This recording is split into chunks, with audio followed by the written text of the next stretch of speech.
Hey guys, welcome aboard to Snoozy Voyager, where tonight we're sailing straight into the fog of early 19th century Canada to relive one of the most dramatic, chaotic, and frankly, underappreciated battles in North American history, the Battle of Queenston Heights.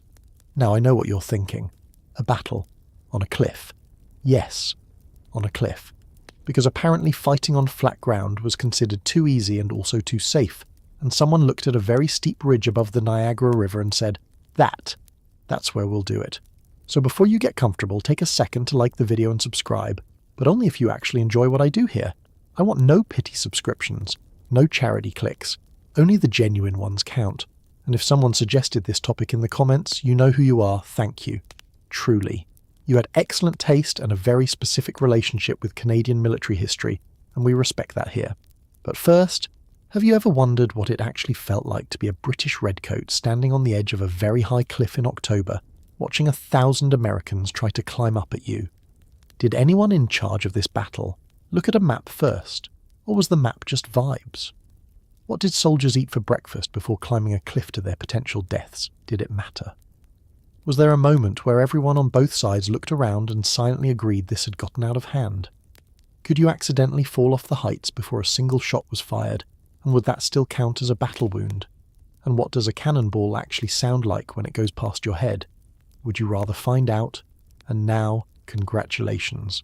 You've just woken up on the morning of October 13th, 1812, on the banks of the Niagara River.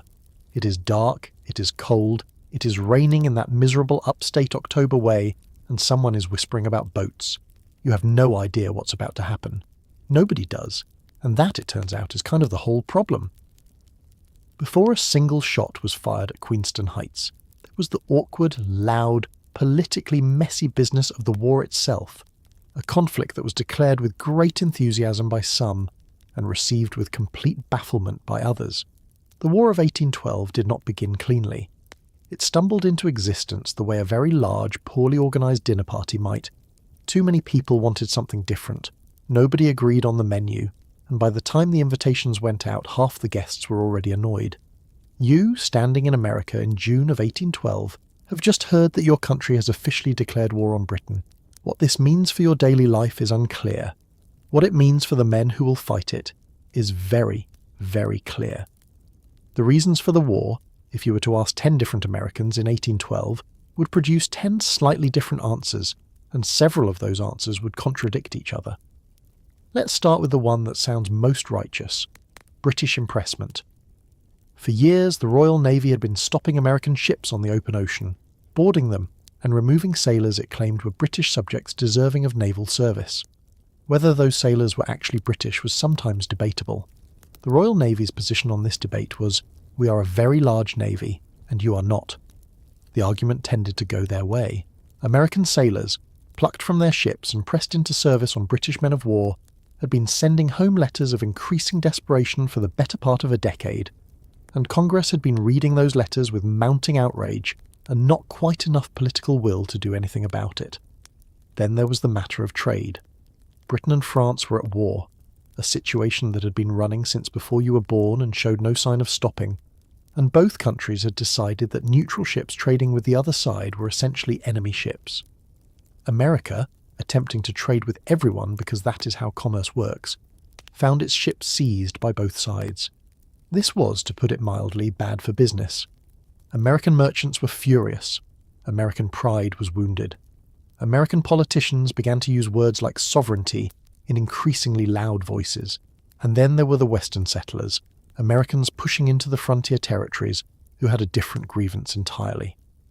They believed, with varying degrees of evidence, that Britain was arming and encouraging indigenous nations to resist American expansion. Tecumseh's Confederacy, which had been building a pan-tribal alliance to hold the frontier against American encroachment, was viewed by many Americans as a British project. This was not entirely accurate, but it was politically useful, and politics in 1812 had as complicated a relationship with accuracy as it does in any other era. The war vote in Congress, when it finally came, was the closest declaration of war in American history. Not a rousing, unanimous call to arms, a squeaker. The House passed it 179 to 49, the Senate 69 to 49. Federalists concentrated in New England largely opposed the war. They had trade relationships with Britain. They thought the whole enterprise was reckless. They were, as it would turn out, not entirely wrong, though they expressed this opinion in ways that the rest of the country found extremely irritating. Britain, for its part, was busy fighting Napoleon. The news that America had declared war arrived in London and was received with something resembling tired annoyance. The continent was the priority. America was, at this particular moment, a secondary concern, which was itself a kind of insult, though an unintentional one. The war that began in June of 1812 was, by almost any measure, a war that nobody was fully prepared for, nobody fully agreed on, and nobody, standing at its beginning, could accurately predict the shape of. That is, of course, almost always how wars go. The American strategy for winning the War of 1812 was, in theory, elegantly simple. Canada, British Canada specifically, sat right there, just across the border, long and thin and full of people who were, in the minds of certain American politicians, simply waiting to be liberated. The thinking went like this: march north, take the cities, and the British would have no choice but to negotiate.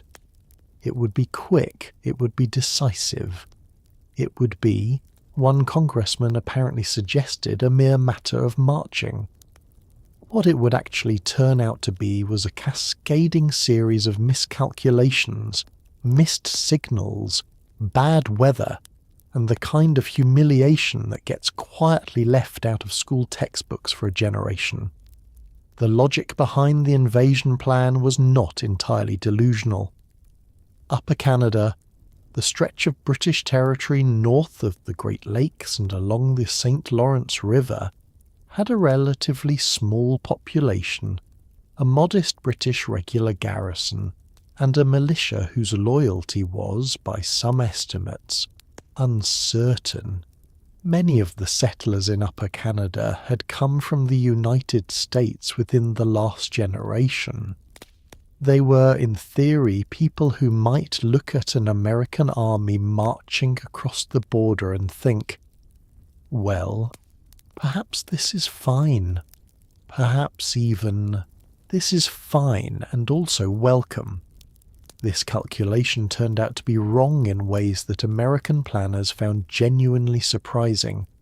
The plan, in its most ambitious form, was a three-pronged advance into Canada.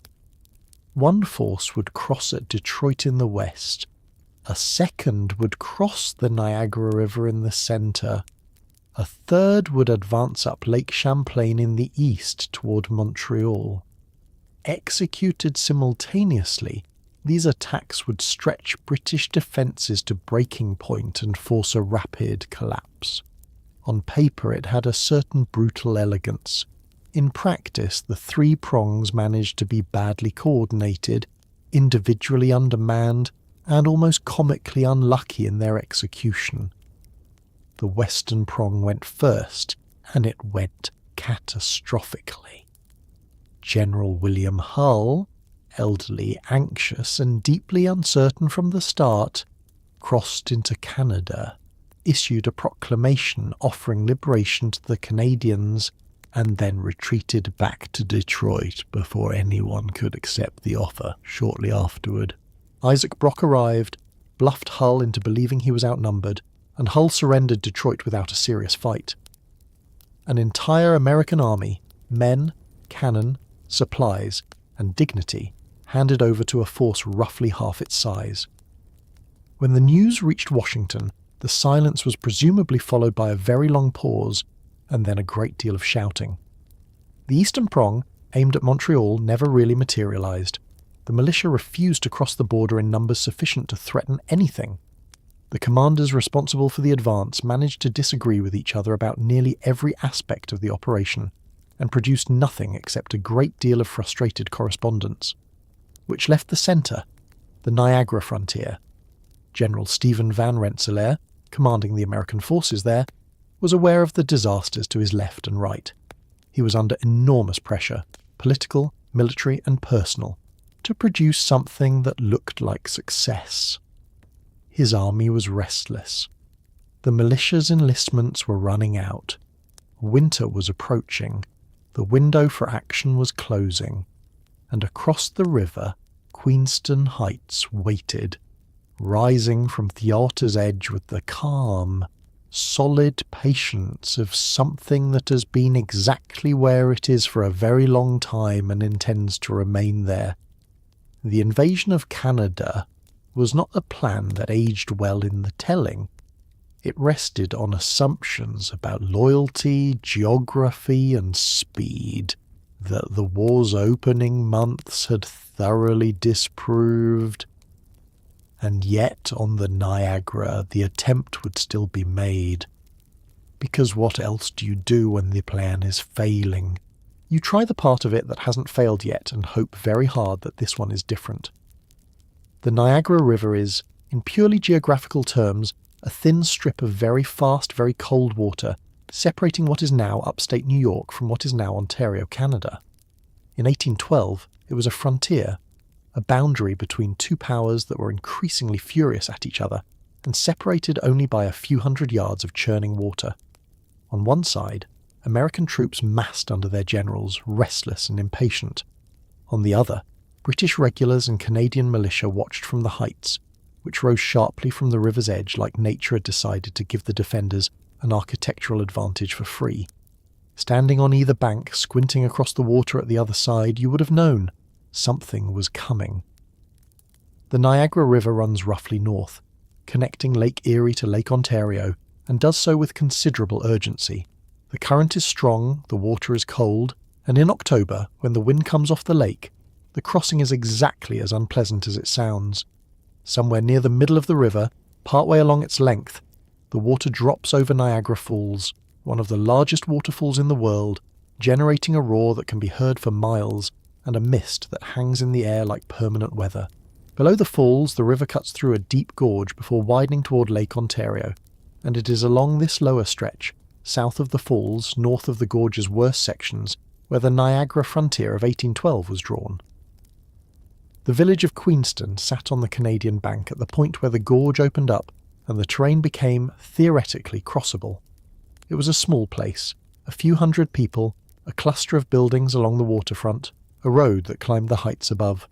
On the American side, directly across the water, sat the village of Lewiston, similarly modest, similarly positioned, and now housing a considerable number of soldiers who were trying to look purposeful while waiting for orders that kept changing.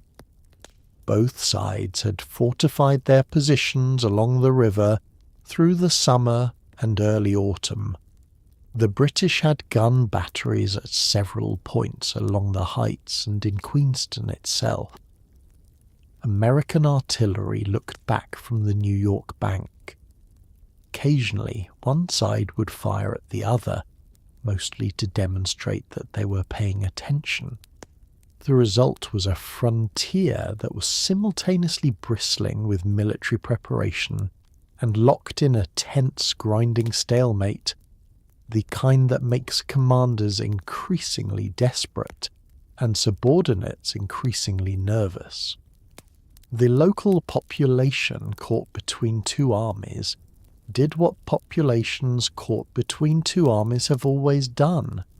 They tried to go about their lives while the situation permitted, moved what valuables they could, and watched the escalation with the practical concern of people who understood that when this started, it was going to start right here.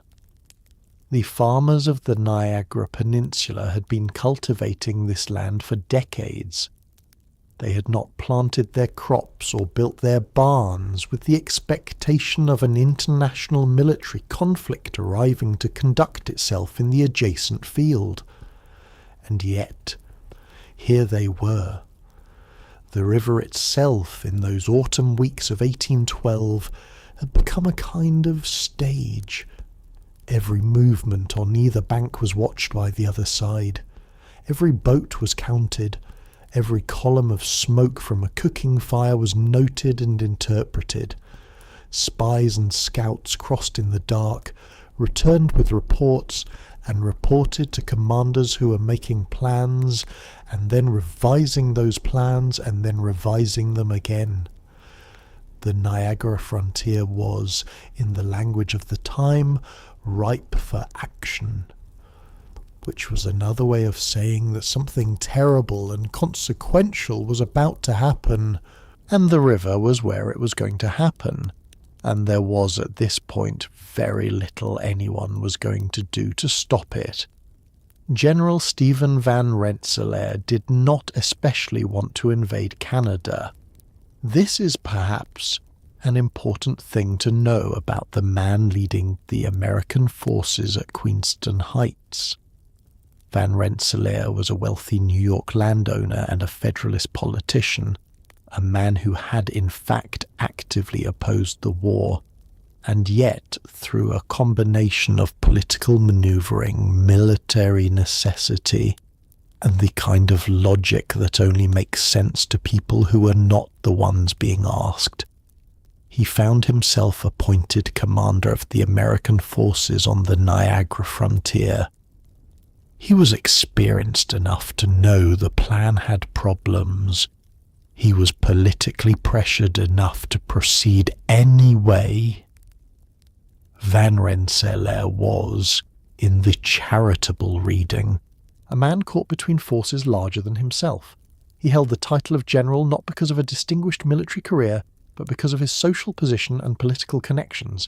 He was, by any measure, one of the wealthiest men in New York State, heir to a vast patroonship that made him something close to a feudal landlord by American standards.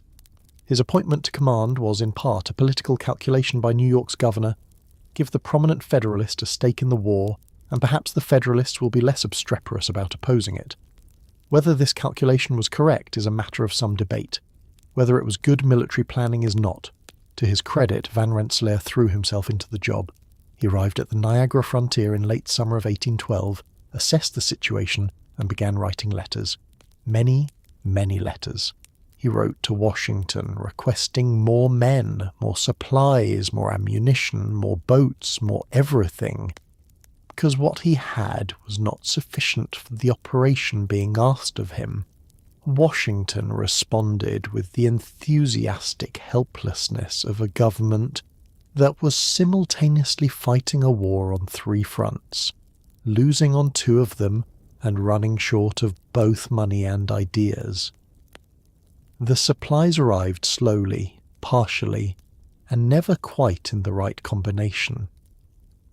His relations with his subordinate commanders were complicated. Most prominent among these complications was his cousin, Solomon Van Rensselaer, who would lead the initial crossing at Queenston and be seriously wounded in the attempt. There was also General Alexander Smith, commanding the regular army troops on the frontier, who had the special gift of being both obstinate and unhelpful in equal measure. Smith refused to cooperate with Van Rensselaer's plans, questioned his authority, and generally behaved like a man who had decided that the most important military objective was ensuring that someone else got the blame for what was about to go wrong. He would not cross the river when asked. He would not send his men to reinforce the attack when they were desperately needed. He would eventually attempt his own invasion operation after Queenston Heights, which would fail so thoroughly that his men mutinied and fired their muskets at him, and he would leave the army in some disgrace. But that comes later. Van Rensselaer's decision to attack at Queenston Heights in October came from a place of real desperation. His militia's enlistments were expiring. Winter was approaching. The army was restless and unhealthy, depleted by illness and poor supply. If something was not done soon, the entire Niagara operation would simply dissolve through inaction, and the political consequences of that would be severe. He chose Queenston as the crossing point, drew up his plans, and prepared to launch an operation he had significant doubts about, because the alternative, doing nothing, seemed, in the political climate of the moment, even worse. He was, in the end, a decent man placed in an impossible position, commanding an underprepared force toward an objective that required considerably more than he had been given. History has not been entirely unkind to him, but it has been, quite reasonably, honest. On the British side of the river stood a very different kind of commander. Major General Isaac Brock was the sort of man who seemed to have been engineered specifically for the theatre of early 19th century warfare. Tall, broad-shouldered, charismatic, and genuinely enthusiastic about the prospect of defending Upper Canada against an American invasion. Brock was not a reluctant soldier. He was not a politician in uniform. He was a career officer who had spent years in Canada, growing increasingly frustrated with the slowness of his superiors, and who now, finally, had the war he had been preparing for. He was organised, respected, and, crucially, already trusted by both his British regulars and the Canadian militia who would fight alongside them. Brock had been in Canada since 1800, posted to a country that most British officers regarded as a professional backwater, the kind of assignment you endured on the way to somewhere more interesting. Brock did not see it that way, or if he did, he was practical enough not to let the feeling slow him down. He studied the geography, assessed the military situation, identified the weaknesses in Upper Canada's defences, and spent years writing reports to London explaining that the province was not adequately prepared for the war that he believed was coming. London read these reports and responded with the measured concern of people who had more pressing matters on their desks. This was frustrating. Brock remained professional about his frustration, which is itself a kind of achievement. When the war arrived, Brock moved fast. That is perhaps the most consistent thing said about him by everyone who served alongside him. He was decisive, and he was quick. While American commanders were still arguing about logistics and authority, Brock was acting. He secured the loyalty of the provincial legislature, declared martial law where he needed to, coordinated with Indigenous allies, and then, in one of the most audacious moves of the entire war, marched across the province with a relatively small force, met General Hull at Detroit, and extracted a surrender through a combination of military pressure and carefully managed bluff. Hull believed he was facing a much larger force than he was. Brock did not correct this impression. Detroit fell. Brock returned to the Niagara frontier to find another American army preparing to cross. He was 42 years old in the autumn of 1812, and he was, by most accounts, aware that the war he was fighting was genuinely dangerous. Not just in the general sense that wars are dangerous, but in the specific sense that Upper Canada's position was precarious, that British reinforcements were not coming quickly, and that the province's survival would depend on holding the frontier with whatever he had. He moved between Fort George at the northern end of the Niagara River and the heights above Queenston, monitoring the American preparations with the attentiveness of someone who understood exactly what was at stake. He was also, by the evidence of those who knew him, genuinely liked, not just respected, but liked. His men trusted him in a way that went beyond the formal obligation of military hierarchy. He had earned it over years of being the kind of officer who actually solved problems instead of generating paperwork about them. The Canadian militia, Men who had every reason to be skeptical about fighting a war for a distant empire on behalf of a country they had only recently arrived in, responded to Brock in ways that the situation did not strictly require. That matters. In a battle that was partly about whether Upper Canada would choose to defend itself, Brock was the figure around whom that choice organised itself. He was not a myth yet, in October of 1812. He was just a very good general, standing on the correct side of a river, watching the other side very carefully. Any honest account of the defence of Upper Canada in 1812 has to grapple with something that the polished military histories sometimes gloss over. British and Canadian forces did not hold the frontier alone. A crucial part of their strength came from the alliance with Indigenous nations, in particular the Haudenosaunee Confederacy, also known as the Six Nations, whose territory straddled the very border being contested. Many warriors fought at Queenston Heights, and their presence shaped the battle in ways that went far beyond simply adding numbers. This was their land, their border, their decision, and the full weight of that deserves more than a footnote. The Six Nations, Mohawk, Oneida, Onondaga, Cayuga, Seneca, and Tuscarora, had a deeply complicated relationship with the conflict unfolding on their doorstep. The Haudenosaunee Confederacy had existed for centuries before either Britain or the United States had a flag, and the idea that this was simply a British war or an American war missed something fundamental. For the Six Nations, the question of who controlled the Niagara frontier was a question about their own survival. The border being fought over ran through the middle of lands they had occupied and governed since long before the European powers arrived to draw their line across it. Many Haudenosaunee warriors chose to fight alongside the British, a decision that was not simply loyalty to the Crown, but a practical assessment of which outcome was less catastrophic for their communities. American expansion had been, for decades, the most immediate and destructive threat to Indigenous lands along the frontier. The British, by contrast, had at least nominally recognised Indigenous land rights and maintained treaty relationships that, however imperfect, offered more than the American alternative.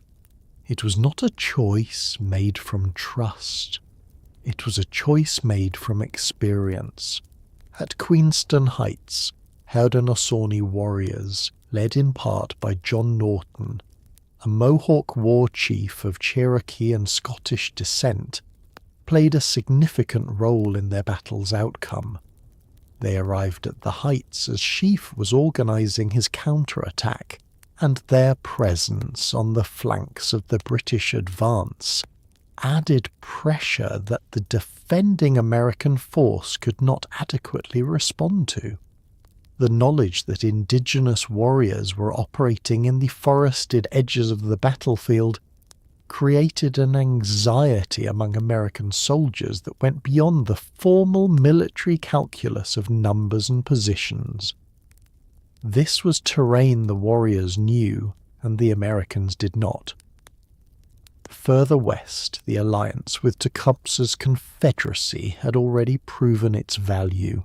Tecumseh, Shawnee leader, visionary, and arguably the most consequential Indigenous figure of the war, had allied himself with Brock in the Detroit campaign, and the partnership had been genuine.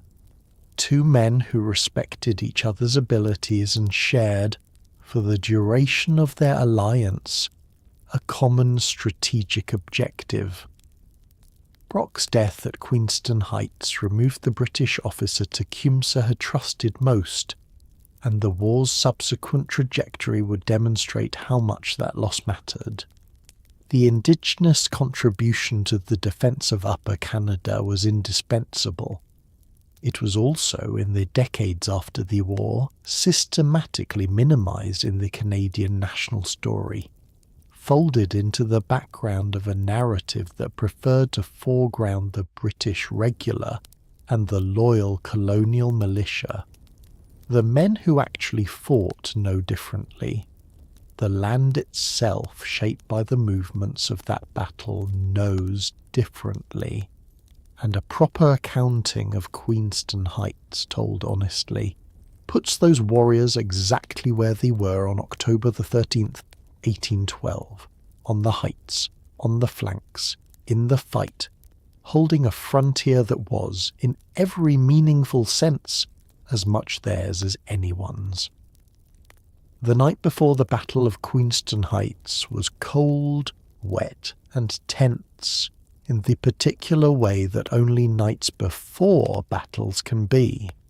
American soldiers huddled on the New York side of the Niagara River, waiting for orders that kept shifting. The plan had already been delayed once. A scouting party had crossed the river too early, given away the element of surprise and been captured, which was an inauspicious beginning by anyone's measure. Now, in the early hours of October 13th, the boats were readied again, the men were assembled again, and the river, dark and fast and different, waited for them. October on the Niagara frontier is not gentle weather. The temperature drops quickly once the sun goes, and on the night of October 12th into the 13th, the air was cold and wet, carrying that particular damp chill that settles into wool uniforms and does not leave. The men waiting on the American bank had been sitting with their nerves for days, first anticipating the operation, then standing down when it was delayed, then being told it was back on, then standing in the dark again listening to the river. If there is a specific flavour of human misery that belongs to this moment, fully dressed, fully armed, unable to sleep, unable to leave, waiting in the cold for the signal to do something frightening, the men at Lewiston knew it well. The delay had hurt the operation in ways that were difficult to fully calculate. The element of surprise, already compromised by the earlier crossing, was now uncertain at best. On the Canadian bank, British sentries were alert. The gun battery on the heights had been manned through the night, and the village of Queenston was defended by a force that knew, as certainly as the Americans did, that something was coming. When was the only open question. The British answer to this question was, keep your weapons ready and stay awake. General Van Rensselaer spent the night managing the logistics of an operation that had already shown its tendency toward chaos. The boats, 13 in total for the initial crossing, were positioned on the riverbank. Each one would carry a small number of men across the fast water to the Canadian side, unload, return, and make the crossing again. In theory, this was a straightforward shuttle. In practice, it required experienced boatmen who knew the Niagara current, and one critical problem had already emerged. Several of the most experienced boatmen and one of the boat's oars had been sent with the original party that crossed early. Some of these men had been captured. Some of those oars had not come back. The river crossing was going to be executed with less equipment and less experience than the plan had assumed. On the heights above Queenston, British soldiers listened to the darkness below. The sound of the river carried up easily, the constant rush of the current, the occasional creak of wood on the American bank. Those who had been in enough tense situations to recognize the particular quality of this one probably did not sleep much either. A sentinel's night before a battle has its own texture, Every sound is potentially significant, every shadow is potentially meaningful, and the knowledge that something is coming does not make the waiting easier, it makes it worse. Because waiting with knowledge is more exhausting than waiting without it. Somewhere between 2 and 3 in the morning the signal was given. The men moved toward the boats. The oarsmen took their positions. The current was running fast as it always ran, as it always would. On the heights above, a British sentry scanned the darkness of the river and saw, or did not yet see, the shapes of boats pushing away from the American shore. The night, which had been holding its breath for hours, was about to exhale. Crossing the Niagara River in small wooden boats at night in October under fire while the current tried to drag you sideways. This was not the kind of experience that produced calm, collected soldiers on the other side. The American crossing on the morning of October the 13th was chaotic almost immediately. Several boats were swept off course by the current. One boat carrying a significant number of officers, including some of the men most critical to the operation, was carried downstream and could not land. The men who did make it across arrived on the enemy's shore cold, scattered, and in far smaller numbers than the plan had required. The Niagara current is not a gentle feature of the geography, moving at something between 3 and 7 miles per hour depending on where you are in the river. It is the kind of current that makes a small wooden boat feel like an afterthought. An experienced boatman who knows the crossing can compensate, angle upstream, read the water, allow for the drift. An inexperienced one, or one working with a compromised set of oars in the dark while artillery fire starts coming from the Canadian bank, has a much harder time of it. The first boats to push off from the American shore discovered almost immediately that both of these problems were present simultaneously. The British battery on the heights had opened fire as soon as the crossing was detected. Cannonballs striking water in the dark are not a subtle event. The splash is enormous, the sound carries over everything, and the psychological effect on men sitting in open wooden boats is immediate and severe. Some men rowed harder, some froze. The boats that held their line and made the crossing found themselves landing on a narrow strip of riverbank below the heights, under the lee of the cliff, where the gun battery above could not depress its barrel far enough to hit them directly. This small topographical mercy was one of the few things that went right in the first hour. The men who made it across were led in that initial wave by Lieutenant Colonel Solomon Van Rensselaer, the general's cousin, along with a mixed force of regulars and militia. They were immediately under fire from British and Canadian defenders who had moved down to the riverbank to contest the landing. Solomon Van Rensselaer was shot multiple times in the opening minutes of the fight. He kept commanding for a while, as people sometimes do when the alternative is acknowledging how badly they have been hit, and then he had to be taken back across the river. The command fell to Captain John Wool, also wounded but functional, who looked at the situation, looked at the heights above him, and began making decisions. Meanwhile, the boats were going back for more men. This is where the current inflicted its most significant damage. Several boats, attempting to return to the American bank after unloading, were swept downstream in the darkness. Their pilots could not find their way back to the landing point. The shuttle system that the entire operation depended on was breaking down in real time, which meant that the men already on the Canadian bank could not be reinforced at the rate the plan required. They were on the wrong side of the river, fewer than expected, under fire, and the boats that were supposed to sustain them were scattered up and down the Niagara. On the American bank, General Van Rensselaer watched and sent what he could. The troops waiting for transport outnumbered the available boats.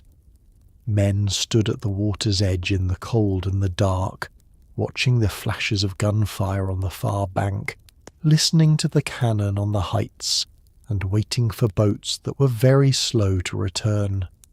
The crossing had not failed, not yet, but it had become, within the first hour, something considerably more desperate than planned. Queenston Heights is not subtle terrain. The ridge rises sharply above the village of Queenston and the river below, giving anyone standing at the top an almost theatrical view of everything happening below them. In military terms, this is called a commanding position, which is a polite way of saying extremely difficult to attack from below. The British had placed a Redden, a small artillery battery halfway up the heights, positioned to fire down on anyone attempting to cross the river. Climbing toward that battery in the dark, under fire, while wet and separated from half your unit, was the opening experience of the Battle of Queenston Heights for the Americans who made it across. Stand at the base of Queenston Heights and look up. The ridge runs roughly parallel to the river, and the face of it, the side the Americans would have to climb, rises steeply enough that the word climb is not a metaphor. This is not gentle uphill walking. This is hands and feet. Watch your footing, do not look down, scrambling over terrain that would be challenging under ideal conditions. The conditions on October 13th, 1812 were not ideal. They were wet, dark, and actively hostile. The heights rise to roughly 53 metres above the river, not enormous by mountain standards, but extremely significant by the standards of men trying to attack a defended position in the pre-dawn darkness while being shot at. The top of the ridge offers a clear view of the river in both directions, of the American bank beyond, and of the village of Queenston below. It is, in short, exactly the kind of position that a competent military commander would choose to defend. The British had understood this. The Redan battery, a V-shaped earthwork open at the rear, housing an 18-pound cannon, had been constructed partway up the heights precisely to exploit that advantage. The cannon in the Redan had been making the morning extremely unpleasant. Firing downward at boats on the river, it had range and elevation on everything the Americans were trying to do. Getting past it, or taking it, was the first military objective of the operation. Getting to it required climbing toward it, which required finding a way up the face of the heights that did not simply lead directly into the gun's line of fire. Nature, as it sometimes does, had provided an option that the British had not adequately guarded. There was a fisherman's path, a narrow, winding track that switchbacked up the face of the cliff some distance from the Redan, mostly obscured from the battery's sight lines by the angle of the slope. It was steep, it was treacherous in the wet, and it was unguarded, because whoever was responsible for guarding it had either not been assigned to the task, or had found a more comfortable position elsewhere. This was the path that Captain John Wool's small force would use in the dark, wounded, cold, to change the entire direction of the battle. Geography is not neutral in warfare. The river was an obstacle the Americans had to cross. The heights were an advantage the British held. The fisherman's path was a crack in that advantage, small enough to be overlooked, significant enough to matter enormously. Battles are often decided not by the grand sweep of strategy, but by exactly these small topographical accidents: the unguarded path, the blind angle, the slope that looks impassable until someone wet and desperate and out of other options decides to try it anyway. Queenston Heights was going to teach everyone present, British, American, and watching, that lesson in the most direct possible way. The Redan battery sat on a ledge partway up Queenston Heights, and its cannon had been making the American crossing exceptionally unpleasant since the moment the boats pushed off. The gun was doing its job. The problem for the British was that there was a path. A narrow, steep, largely unguarded path that wound up the face of the heights, hidden from the battery's view. A young American captain named John Wool, wounded already, led a small group of soldiers up that path in the pre-dawn darkness. What happened next is one of those moments where the entire battle turned on one decision made by one group of cold, wet men who probably had no idea how significant it was going to be. John Wool was 23 years old on the morning of October 13th, 1812. He had been hit in the buttocks by a musket ball, a wound that is both genuinely painful and, it must be acknowledged, historically awkward to record with a straight face. He was bleeding.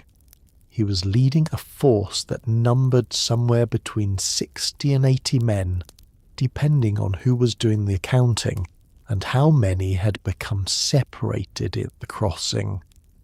He was, by any reasonable assessment, having a very bad morning, and he was about to climb a cliff in the dark toward a cannon. The path was real. It had been used by local fishermen to access the river below the heights, and it zigzagged up the face of the ridge in a way that kept it largely out of sight of the Redan battery above. In daylight, it would have been difficult. In the pre-dawn darkness, wet underfoot, with men moving as quietly as possible while carrying weapons and equipment, it was the kind of thing that requires a specific combination of desperation and determination to attempt. Wool's men had both. They went up carefully in single file, testing each footfall. The river noise below covered some of the sound of their movement. The battery above was occupied with firing at the boats on the saucer. The gun crew's attention was directed downward and outward toward the river, toward the Americans they could see. Not toward the slope behind them, not toward the figures moving in the dark below the ledge. When Wool's men crested the path and came over the edge of the heights above and behind the Redan, the gun crew realized what was happening with very little time to respond. A short, violent engagement, mostly hand-to-hand in those first seconds because reloading an 18-pound cannon takes time and the Americans were suddenly right there, drove the British crew from the battery. The gun fell silent.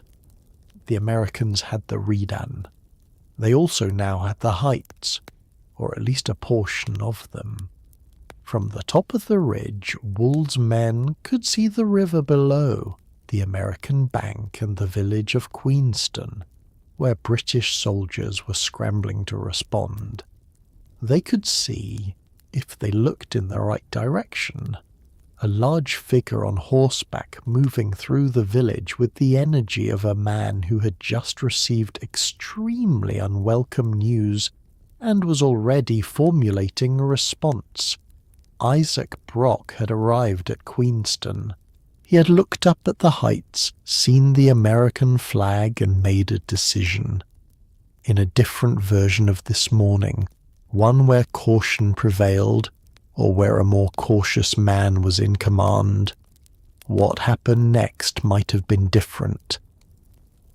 But caution was not what Brock had been practicing. The Redan was taken. The heights, for this brief electric moment, belonged to the Americans. And what followed next would determine whether that moment became a victory or merely a very dramatic prelude to defeat. When the small American force crested Queenston Heights and rushed the Redan battery, the British gun crew had almost no time to react. The cannon was turned, but not fast enough. The Americans seized the battery, and for a few extraordinary minutes they held the high ground. Down below in the village of Queenston, British officers scrambled to respond. General Brock, who had already arrived on the scene with characteristic urgency, looked up at the heights and did what any competent general should probably not do personally. He decided to lead the counterattack himself. The moment the Americans took the Redan, the tactical situation on the Niagara frontier reversed itself completely. Minutes earlier, the British had held the commanding position, the superior artillery, and the advantage of defending ground they knew. Now, a small American force was standing on top of Queenston Heights with a captured cannon, looking down at everything below.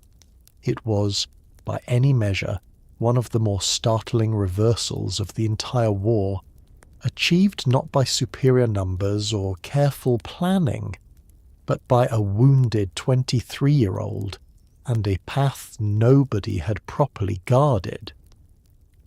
Word spread fast. On the American bank, the reversal produced something close to jubilation. Men who had been watching the crossing with mounting dread saw the gun on the heights go silent and understood what that meant. The operation that had been going so badly was suddenly, improbably, going well. Reinforcements pressed toward the available boats with renewed urgency. Officers who had been managing chaos now had something to manage toward. The heights were taken, the heights needed to be held, and holding them required getting more men across the river immediately. On the Canadian side, the response was alarm, moving rapidly toward action. British soldiers in Queenston received the news that their battery had been taken and that American troops were on the heights, and began the process of figuring out what to do about it. This process was complicated by the fact that the Americans on the heights were now in a position to fire down into the village, and moving forces through Queenston, while under fire from above, required a certain amount of careful routing and a large amount of willingness to move fast and hope for the best. The Americans on the heights did not have long to consolidate before the British response began. Wool's men were exhausted from the climb, depleted from the fighting at the battery, and very aware that they were a small force holding a significant position. They pushed the captured cannon, which was, after all, extremely heavy, to face back down the heights, in the direction any counterattack would come from. They positioned themselves along the ridgeline. They waited. Down in the village, Isaac Brock did not wait long.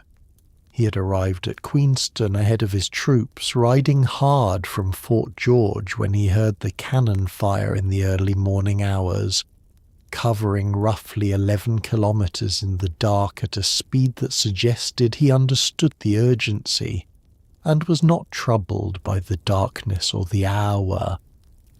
He had assessed the situation with the rapidity that characterised everything he did. He had seen the Americans on the heights. He had made his decision. And now, with the rally to his men that accounts describe as both loud and inspiring, he turned his horse toward the slope of Queenston Heights and began the counterattack that would define the rest of his day and the rest of his life, which, as it turned out, were the same thing. The accounts of what happened next have been repeated so many times in Canadian history that they carry the quality of mythology, which does not mean they are untrue. It simply means that truth and legend have become very comfortable roommates. General Isaac Brock, already conspicuous on his large grey horse, rallied his men at the base of the heights and led the charge upward. He was tall. He was in full uniform. He was, in other words, an extremely visible target. The American sharpshooters on the heights had no difficulty finding him. Alfred, the horse, was grey, large grey, and not the kind of animal you lose in a crowd. Brock was over 6 feet tall, broad across the shoulders, in full general's uniform, including the gold epaulets that were, in the fashion of the era, designed to make officers look impressive, and which had the secondary effect of making them very easy to identify from a distance. He was taken together about as inconspicuous as a lighthouse. The American riflemen on the heights would not have needed exceptional skill to find him in their sights. They needed only to look. He had led the first push up the heights, moments earlier, and been forced back. The American position was stronger than a frontal rush could break, and the initial charge had faltered under fire. Brock had retreated to reorganize, and here is where the accounts become slightly contested by historians while remaining completely consistent in their essential shape. He rallied. He turned back toward the heights, and he charged again. On horseback, in full uniform, up a slope being defended by men with muskets and a captured cannon. The professional military assessment of this decision is uncomfortable to make while also respecting the man. So let's simply acknowledge both things simultaneously. It was extraordinarily brave, and it was not tactically sound. Generals in 1812 were expected to lead from the front in ways that would horrify modern military doctrine. Personal courage was a genuine leadership tool. Soldiers who saw their commanding general charging ahead of them would follow in ways they might not follow a messenger delivering orders from the rear. Brock understood this. He had always led this way. It had worked, repeatedly, throughout his career. What it required was luck, and on the morning of October the 13th, 1812, on the slopes of Queenston Heights, Isaac Brock's luck ran out. He was about 2/3 of the way up the heights when the shot struck him. A musket ball, fired from the American position above, almost certainly by a rifleman who had identified the tall officer on the grey horse as the most important target on the slope, hit him in the chest just below the right epaulette. He was killed almost instantly. He fell from his horse on the slope of the heights, in the middle of the charge he was leading, in the middle of the battle he had come to fight. The men behind him saw it happen. The charge faltered again, not because the soldiers lacked courage, but because the figure who had been leading them forward was suddenly gone, and the gap left by that absence was enormous and immediate, and felt by everyone on the slope simultaneously. Some accounts record that the men cried out. Some record a moment of stunned silence before the retreat began. Both things may be true.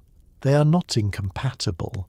The Heights, for the second time that morning, were still in American hands, and now, with Brock dead on the slope below them, the question of whether they would stay that way had become very much more complicated. Isaac Brock was struck by a musket ball on the morning of October the 13th, 1812, on the slopes of Queenston Heights, and he died almost immediately. He was 43 years old. The shot, aimed at his chest, just below his epaulette, dropped him before the counter-attack he was leading had fully reached the American position. The effect on his troops was, as you might imagine, immediate and profound. The men who had been climbing behind him faltered. The Americans on the heights had a brief, terrible window in which the battle hung in the balance. What happened in the hours after Brock's death is, in many ways, the real story of Queenston Heights. He was carried down from the heights by soldiers who had been climbing behind him. The details of exactly who found him and how he was moved are recorded in several accounts that agree on the broad facts and differ on the small ones, which is how eyewitness history always works when everyone is simultaneously frightened and grieving. What is agreed upon is this: he was dead before help could do anything useful. He died on the slope rather than at the bottom or the top, and the men who carried him down knew, because it was simply and obviously true, that something irreplaceable had just been lost. The news moved through the British and Canadian forces rapidly. Brock was dead. The general was dead. The man who had held Upper Canada together through the summer, who had taken Detroit with audacity, who had ridden through the dark to reach Queenston, who had been the organising intelligence behind the province's entire defence, was gone at the moment when the battle was at its most uncertain. The effect on morale was significant and, for a time, serious. Units that had been moving to reinforce the position hesitated. The coordination that Brock had personally embodied had to be reconstructed by the officers he left behind, and reconstructing it took time that the situation was not generously offering. On the American side of the heights, the pause in the British counterattack was felt. Wool's men, now joined by reinforcements that had made it across the river in the intervening hours, used the time to strengthen their position on the ridgeline. More Americans crossed as the morning progressed, bringing the force on the heights to a strength that began to feel, briefly, like it might actually be sufficient. General Winfield Scott, who would go on to become one of the most significant American military figures of the 19th century, arrived on the heights and took command. He organised the defence, positioned his men, and prepared for what he correctly understood was coming: a renewed British attack, larger and better organised than the first. The death of Isaac Brock became, in the decades and centuries that followed, the defining image of the Battle of Queenston Heights, and, more broadly, of the War of 1812 in Canadian memory. He became the man who gave his life for Canada, the general who died defending a country that was not yet fully a country, but was becoming one, in part because of what happened on this ridge and on this morning. Statues were built. His name was given to streets and schools and institutions. His death was commemorated annually for generations. All of that came later. On October 13th, 1812, The immediate fact was simpler and harder. A very good general was dead, a battle was unresolved, and the men who remained had to decide what to do next without the person who had, until 30 minutes ago, been the answer to that question. Major General Roger Hale's sheaf does not appear in paintings the way Isaac Brock does. There are no famous last words attributed to him, no dramatic statues. But on the afternoon of October 13th, 1812, he was the man who actually won the Battle of Queenston Heights, and it would be genuinely unfair not to say so clearly. After Brock fell, Sheaffe reorganised the British forces, as made a calm assessment of the situation, and did something tactically intelligent.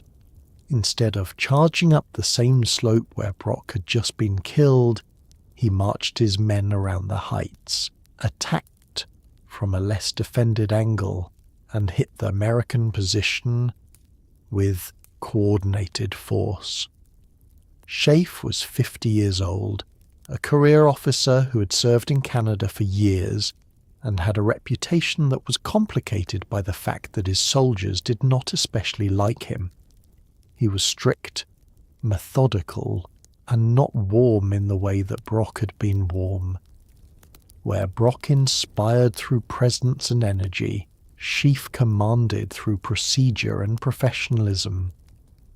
This made him a less charismatic figure in the historical record and a considerably more effective tactician on the afternoon in question. The qualities that made men grumble about him in the barracks, his insistence on doing things carefully, his resistance to impulse, his deliberate pace, were precisely the qualities that saved the battle. He arrived at Queenston with reinforcements from Fort George, assessed the situation with the unhurried attention of a man who understood that acting quickly was not the same as acting correctly, and made the decision that changed the outcome. The direct route up the heights had already killed Brock and broken 2 charges. That route was not going to work. The Americans had positioned themselves along the ridgeline with the captured cannon and sufficient numbers to hold the obvious approach. What they could not hold, because they had not had time to fully secure it, and because the heights had multiple faces, was a flanking approach from the southwest, along a road that curved around the end of the ridge and allowed attackers to come up onto the heights from a direction the defenders were not fully covering. Sheaffe took that road. He moved his force, British regulars, Canadian militia and Haudenosaunee warriors, along the longer route, keeping his men out of direct fire from the ridgeline until they were in position to attack from the flank. It took time. It required discipline from men who were angry about Brock's death and eager to charge. Sheaffe made them wait, made them march the longer way, made them arrive in the right place at the right moment, rather than the wrong place at the first available moment. This is, in fact, exactly what generals are supposed to do. It is less picturesque than leading a cavalry charge up a cliff, but it wins battles. The attack came in the mid-afternoon, coordinated across multiple directions at once. The Americans on the heights, who had been reinforcing their position and preparing for the obvious frontal assault from below, suddenly found British regulars coming at them from the flank, while Indigenous warriors pressed them on the other side. The careful defensive arrangement that Winfield Scott had organised was hit from directions it had not been arranged to address. History gave Brock the monument, and Sheaffe the footnote. This is understandable. Martyrs generate more powerful stories than tacticians. but it is also a mild injustice. Brock's death inspired a province. Sheaf's decision won the battle. Both things happened, both things mattered, and Sheaf, standing in the shadow of his more beloved superior, executed the afternoon of October 13th with a competence that the outcome thoroughly vindicates, even if the statues never came.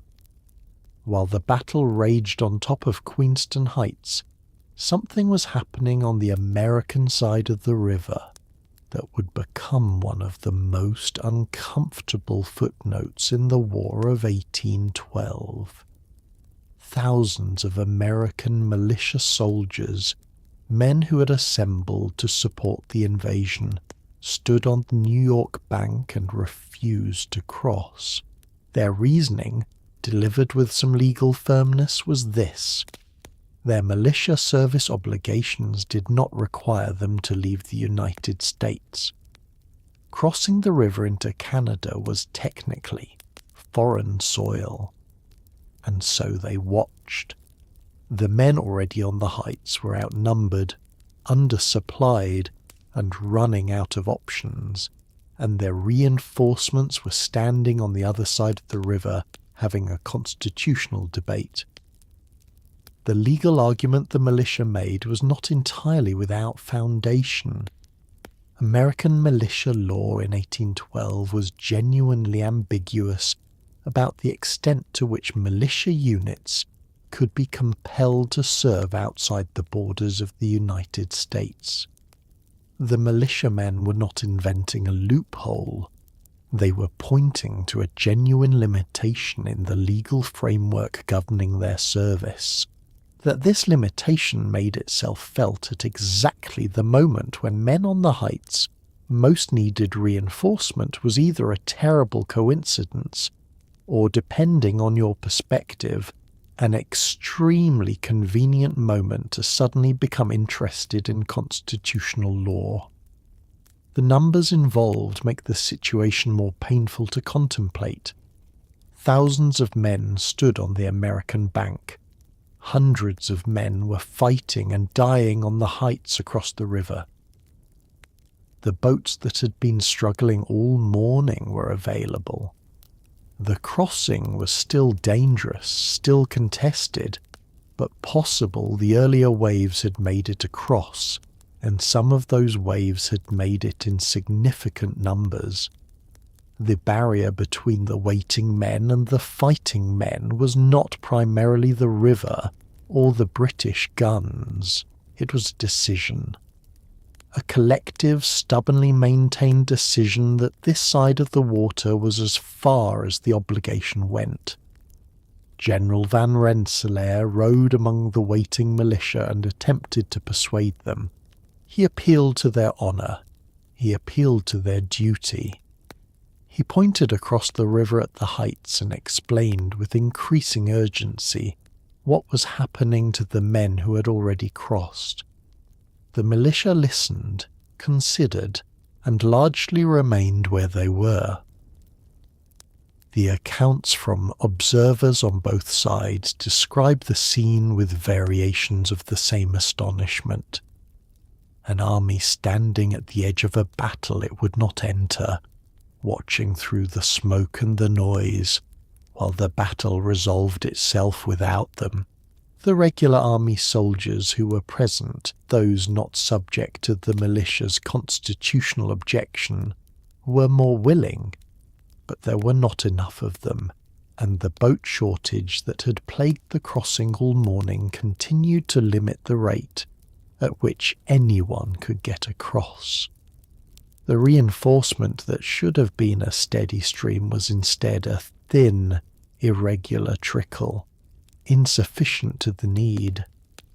Winfield Scott on the heights understood that the support was not coming in the quantities he needed. He organized his available force as well as a man can organize a force that is outnumbered, flanked, and aware that the afternoon is running out. The men on the heights had crossed the river in the dark.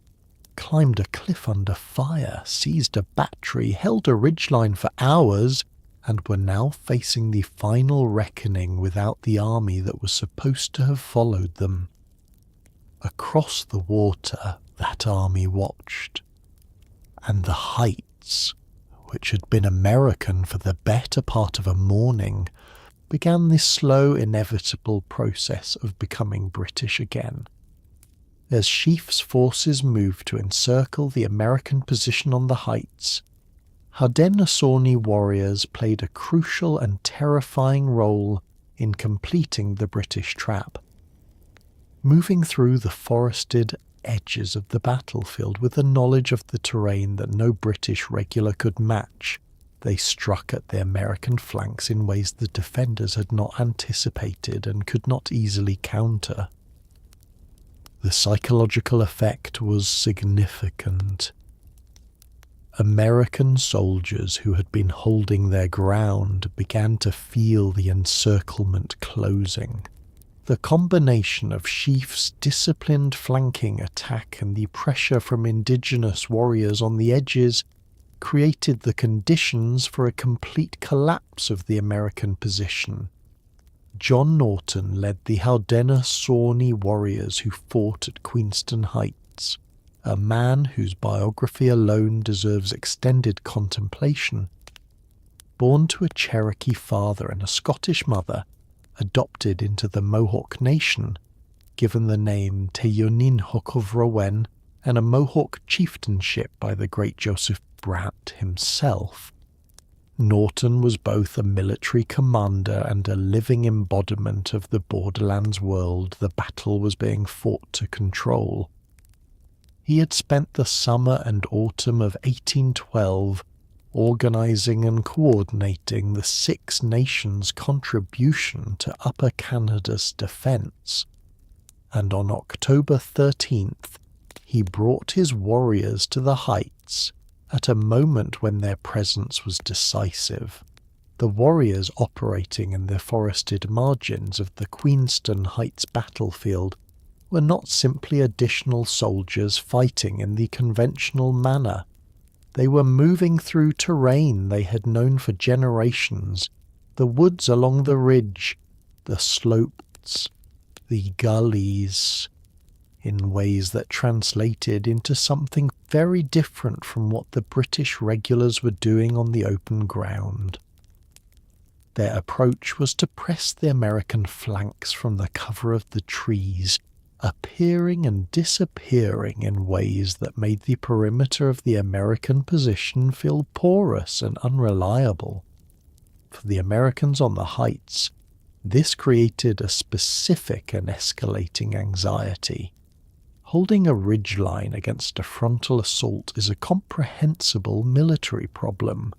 You position your men, you point your weapons down the slope, you wait. Holding a ridgeline while pressure materializes from the edges, from the trees, from directions that your defensive line was not arranged to address, is a different kind of problem. It requires a response that spreads your forces thinner at the moment when you most need them concentrated. It generates uncertainty about where the real attack is coming from. It makes the perimeter feel, progressively, less like a defense and more like an enclosure.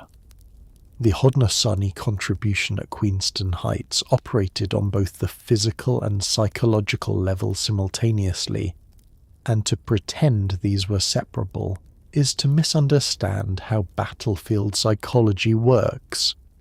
The warriors' presence did material military damage. They hit the American flanks. They disrupted the defensive arrangement. They prevented the Americans from concentrating their full strength against Sheaffe's main attack. And they generated fear, which is also a military force. Soldiers who are afraid make worse decisions than soldiers who are not, and the Americans on the Heights by the mid-afternoon had a great deal to be afraid about.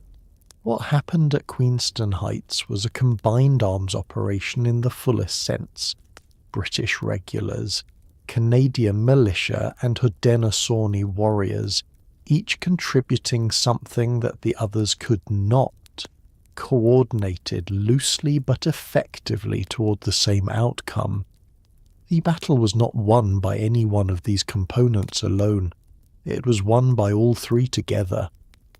Acknowledging that clearly is not a complication of the historical record, it is the historical record. When the British and Indigenous counterattack finally broke through the American defensive line on Queenston Heights, the geography that had once seemed like an advantage became a catastrophe. The Heights, which had felt like a commanding position when the Americans first seized it, now had a fatal flaw. Behind the defenders was a very steep cliff, and below the cliff was the Niagara River. There was nowhere to go.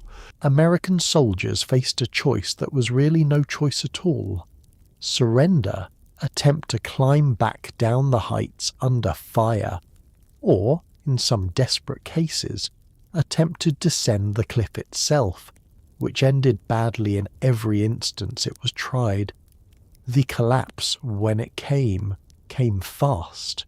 Chafe's coordinated attack, regulars from the flank, warriors pressing the edges, militia filling the apse, hit the American defensive line at multiple points simultaneously, and the line, which had been holding with the determined stubbornness of men who had no good options, broke.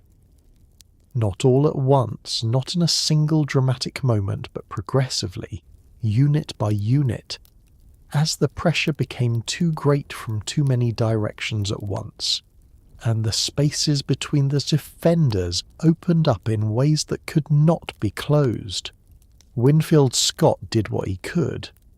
He moved between his disintegrating units, tried to hold the line together through presence and shouted orders, and recognized, with the clear-eyed practicality that would characterize his long military career, that the situation was irretrievable. The question was no longer whether the heights could be held. The question was how many men could be gotten out before the British closed the trap completely. The answer, as the afternoon progressed, was not many. The men who tried to retreat down the heights the way they had come up found the path contested. British forces were pressing up the slope from below, and the route back to the river bank was neither safe nor clear. Some men attempted it anyway, and were captured or killed in the attempt. Some scattered into the woods along the ridgeline, hoping to find a way down that was not covered, and were rounded up over the following hours as the British extended their control of the heights. And then there were the cliff. The eastern face of Queenston Heights drops sharply, not a gentle slope but a genuine precipice, to the ground far below. Some American soldiers, faced with the advancing British line behind them and no clear path of retreat, looked at that cliff and made the calculation that descent was preferable to capture. It was not. The accounts from both sides recalled men attempting to climb down the cliff face and falling. The ground below received them without mercy. Those who survived the fall were injured. Some did not survive the fall. It was by any measure a desperate and terrible end to an already terrible afternoon. The battle that had begun with a daring pre-dawn crossing and a moment of genuine tactical brilliance, the seizure of the battery, their hold on the heights, ended with American soldiers at the edge of a cliff with nowhere left to go. Geography, which had seemed so promising when the Americans first reached the summit, had become a prison. The river that had been the obstacle they crossed to reach victory was now simply the bottom of the fall. By early afternoon on October the 13th, 1812, it was over. The American force on Queenston Heights surrendered. The numbers told the story clearly. Roughly 900 Americans were taken prisoner, a stunning figure that represented not a skirmish, but the capture of nearly an entire invasion force. British and Canadian casualties were far lighter, though they were weighted with the unbearable heaviness of Brock's death, which hung over the victory like smoke. General Van Rensselaer, still on the American side of the river, wrote his report in the grim knowledge that the operation he had reluctantly led had ended in one of the most complete American defeats of the war. 900 prisoners. Take a moment with that number. The initial American force that crossed the river in the pre-dawn hours had been far smaller. The boat shortages and the current had seen to that, but as the morning progressed and reinforcements crossed, the total American force that set foot on Canadian soil on October 13th reached something approaching 1,000 men. Nearly all of them were either killed, wounded, or captured by the time Winfield Scott raised a white flag on the heights.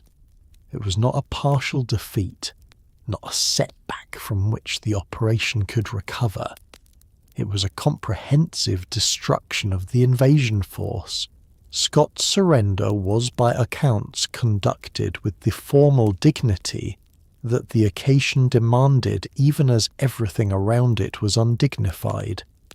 He surrendered his sword to a British officer, was received with the courtesy that professional soldiers extended to one another in this era, even in the aftermath of extremely serious violence, and was taken into captivity along with the hundreds of men who had fought under him on the heights.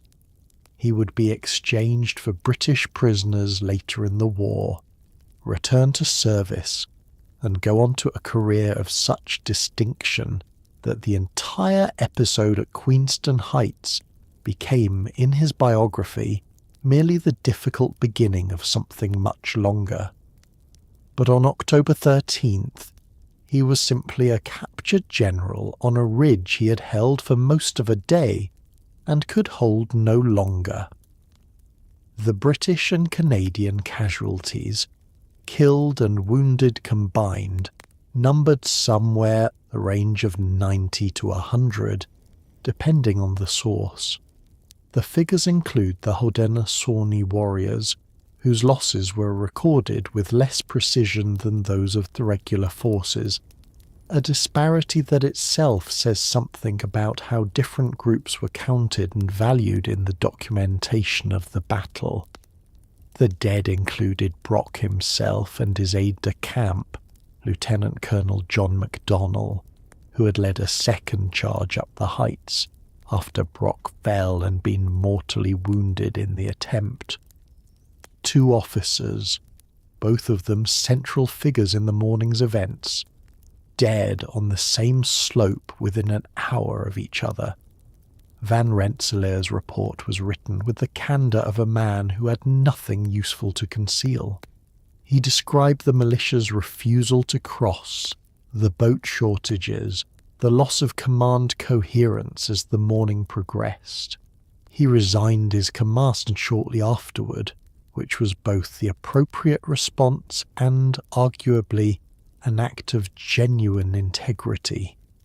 He had not wanted the command, he had not been given what the command required, and he accepted the consequences of the outcome without attempting to redistribute the blame more than the facts warranted. History has treated him with moderate sympathy, which is probably about right. The Battle of Queenston Heights lasted roughly half a day. In the vast sweep of the War of 1812, it was one engagement among many, followed by 2 more years of burning towns, inconclusive campaigns, and a peace treaty that more or less returned everything to where it started. and yet Queenston Heights mattered in ways that outlasted the war itself. The victory, bought at the cost of Brock's life, held Upper Canada at a moment when the province's confidence in its own defence was fragile. It demonstrated that the invasion was not, in fact, going to be a mere matter of marching. The most immediate effect was psychological, and psychological effects in warfare are not soft or secondary. They are often the most durable consequences of any engagement. Before Queenston Heights, Upper Canada's ability and willingness to resist the American invasion was genuinely uncertain. The province was thinly populated, the militia's loyalty was a matter of some debate, and the fall of Detroit, while a victory for Brock, had demonstrated how quickly American forces could move when everything went wrong for them. A successful crossing at Queenston, followed by the establishment of an American bridgehead on the Heights, might have opened the interior of the province to a sustained campaign.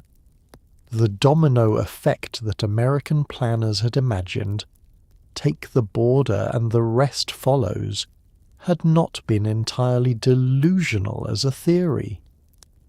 Queenston Heights collapsed that theory.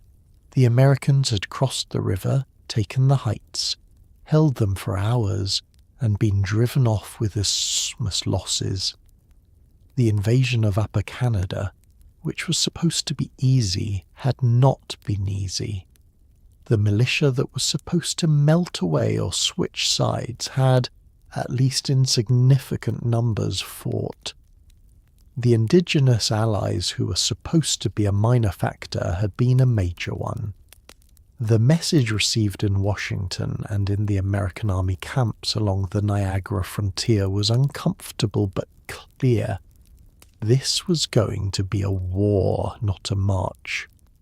For Upper Canada, the battle produced something that had not quite existed before in the province's short history. A shared story of defence. Communities that had been uncertain about their relationship to the war, whose loyalties were mixed, whose recent origins were often American, now had a battle, a martyr, and a victory to organise around. Brock's death gave that story its emotional centre. His sacrifice transformed a military engagement into something closer to a founding moment. The kind of event that young nations reach back to when they need to explain to themselves why they exist and what they are willing to defend. The War of 1812 would continue for 2 more years, with results that were mixed, destructive, and ultimately inconclusive.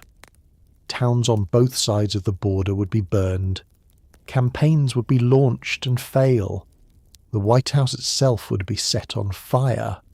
And the peace treaty, when it finally came, would return the borders almost exactly to where they had been before the war began, producing the impression that nothing had been decided, but something had been decided.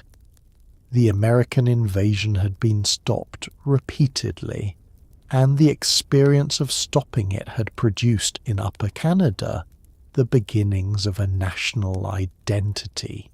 Queenston Heights was the first and most important of those stoppages, the battle that proved the province would fight, and that the fight, when it came, could be won. That proof mattered enormously, and it did not expire when the peace treaty was signed. The transformation of Isaac Brock from a competent, but not yet fully celebrated general, into a permanent symbol of Canadian national identity began almost the moment the battle ended. His body was carried from the heights and eventually interred with enormous ceremony. His name was invoked in every subsequent engagement on the Niagara frontier as both inspiration and obligation. Upper Canadians, many of whom had been uncertain about whether to resist the American invasion or simply accept the new order, found in Brock's death a rallying point, a moment of shared sacrifice that could be carried forward. He became the man who died so that Canada could exist, which is a large weight for one general to carry, but he has carried it in stone and in memory for over 2 centuries. The funeral was held at Fort George, on the northern end of the Niagara frontier, and the accounts of it describe something that moved well beyond the formal military ceremony it was nominally meant to be. The guns of both sides fell silent. American forces across the river, the same forces that had fought against Brock, that had killed him, fired their own salute in tribute. This was, in the inventions of the era, a professional courtesy extended between soldiers who respected the quality of an opponent even in enmity. That the Americans chose to offer it on this occasion in these circumstances suggests something about how clearly the battle had demonstrated what Brock was. He was buried at Fort George. Later he was moved. His remains were reinterred beneath the monument on Queenston Heights that his legend had generated. And there he stayed. The legend-making was not entirely spontaneous. Every legend requires telling, and the telling of Brock's story was actively promoted by the people who understood its value. The provincial government recognized what Brock's death meant as a narrative resource. The newspapers wrote about him with an intensity that increased rather than diminished as the war continued. His last words, variously recorded, slightly inconsistent between sources, and carrying the hallmarks of words improved in the retelling, became famous. "Push on." "Brave York Volunteers" is the version most repeated, though whether he actually said it, and in exactly those words, is the kind of question that legend building tends to render irrelevant. The story worked. The details were useful. They stayed. What made Brock particularly effective as a national symbol was the combination of qualities his story offered. He was brave, undeniably, demonstrably brave, in the specific physical way that people found most legible. He was competent. His record at Detroit and at Queenston Heights showed a military intelligence that was genuine and consequential. And he was dead, which is, from a symbolic perspective, the most powerful thing a hero can be. A living Brock would have continued to be a complicated human being with opinions and limitations, and a career that might or might not have continued to justify the admiration. A dead Brock was fixed in the moment of his greatest sacrifice, available to be whatever the emerging nation needed him to be. He became, over the decades, the father of Canadian nationalism in the War of 1812, a role that simplified a complicated reality but was not at its core dishonest. Brock had believed in the defence of Upper Canada before it was fashionable to do so. He had organised that defence, inspired it, and died in it. The legend that grew around him was built on a real foundation. That the foundation was then used to construct things he could not have anticipated or endorsed is simply how legends work. The man and the monument are different things. Both, in their own ways, are real. In the years and decades after the War of 1812, a particular story about the Battle of Queenston Heights and the war more broadly took shape in Canadian popular memory. It was the story of the loyal, brave Canadian militia, ordinary farmers and tradespeople who picked up their muskets and drove back the American invasion through sheer determination and love of country. This story is not entirely wrong. The militia did fight at Queenston Heights, but the full picture is more complicated, and some of the most important parts of it, particularly the role of British regular soldiers and Indigenous warriors, were gradually smoothed over in the retelling, in ways that served the emerging national story better than they served the historical record. The militia myth had understandable origins. A young province building a sense of itself needed a story that was about itself, not about British regulars sent from across the ocean, and certainly not about indigenous nations whose political situation in the post-war decades made their inclusion in a triumphant national narrative complicated. The militia story offered something clean and appealing. Ordinary Canadians, rooted in the land, defending their homes against invasion. It had the emotional shape that nation-building stories require. It was also, in its broad strokes, true enough to be plausible, which is the minimum requirement for a myth that intends to last. What it left out was considerable. The British regular army, professional soldiers, trained, disciplined and experienced, formed the backbone of the defence at Queenston Heights and at virtually every significant engagement of the War of 1812 on the Canadian side. The 49th Regiment of Foot, Brock's own regiment, was a professional force with combat experience from European campaigns. The regulars held the line at moments when the militia could not, provided the organisational structure that the militia fought within, and made up a disproportionate share of the effective fighting strength at the critical engagements.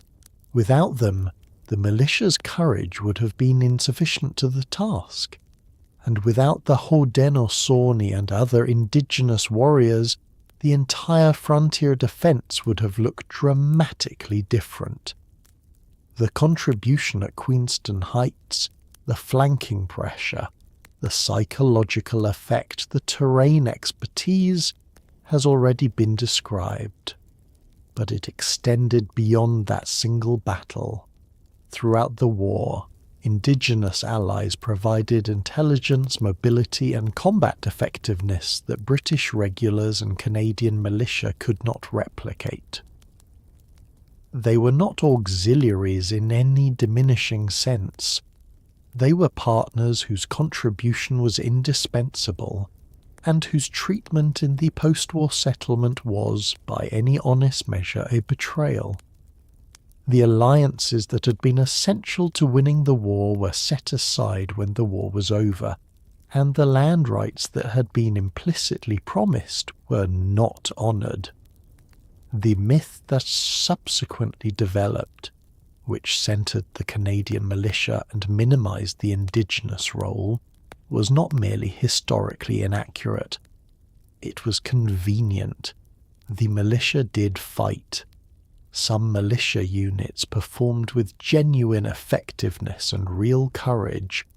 The men who showed up crossed the river when asked, and held positions under fire deserve honest credit. The problem is not that they were included in the story. The problem is that they were made the story, while the others who had fought alongside them, and in many cases more effectively, were made the background. History has spent the last several decades working to correct this, with mixed but genuine progress. The Indigenous contribution to the War of 1812 receives more serious scholarly and public attention than it once did. The British regulars' role is better acknowledged. The militia myth has not disappeared, but it has been complicated in ways that make it more honest without making it less meaningful. The men who fought at Queenston Heights, all of them from all the groups that were there, deserve a story that includes them. That story is richer and more interesting than the simplified version ever was. If the Battle of Queenston Heights became a foundational story in Canadian memory, it occupied a very different and considerably smaller space in American historical consciousness. In the United States, the War of 1812 was already a complicated subject, a war declared for reasons that were disputed at the time, fought with mixed results, and concluded with a treaty that settled almost nothing. The defeat at Queenston Heights was one entry in a long list of early war failures on the Niagara frontier, and it was not the kind of story that nations tend to enlarge and repeat. It was, instead, quietly filed alongside the other less triumphant moments and largely left there. American memory of the War of 1812 operates on a highly selective basis, and this is not unique to Americans. All national memories are selective, shaped by what a culture finds useful, rather than what the documentary record most emphasizes. The moments that American memory retained from 1812 are telling. The writing of the Star-Spangled Banner, the Battle of New Orleans, the burning of Washington. These are stories with clear emotional shapes, defiance, triumph, outrage, that fit comfortably into the national narrative. Queenston Heights, which involved 900 American soldiers surrendering on a cliff in Canada, does not fit that shape, and it was not kept. The men who fought at Queenston Heights and survived, the prisoners who were exchanged, the soldiers who stood on the American bank and watched, the officers who wrote their reports and faced the consequences, returned to a country that was already moving on to the next campaign, the next failure, the next attempt. The War of 1812 generated so many reverses in its opening year that Queenston Heights was absorbed into the general atmosphere of early war disaster without achieving a distinct identity. It was not singled out for special blame or special study. It was simply one of the things that had gone wrong in a period when many things were going wrong, and the country's attention moved forward. Winfield Scott, who had commanded on the Heights in the final hours and surrendered to Schaiff's forces, went on to a career so distinguished that the episode became a minor early entry in a very long distinguished record. He was present at nearly every significant American military engagement for the next 4 decades, rose to the rank of General-in-Chief of the Army, ran for president, and became one of the most celebrated military figures in American history. In the telling of his life, Queenston Heights occupied a few paragraphs at most.